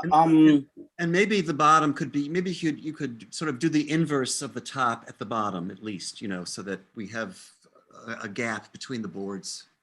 Make it more transparent. Below. Even below, yeah. Yeah, that would. Okay, well, I can tell him that. Okay. Yeah. Yeah, and yeah, in order about the width, always I'm trying to do the gates 15 feet wide and over. 15 because I want to keep the capability for the fire department can through with when the gates open completely May 14. When they open, the opening has to be 14 complete, and that's Okay, but that's for the 14. fire Would move in department. that direction then, yeah.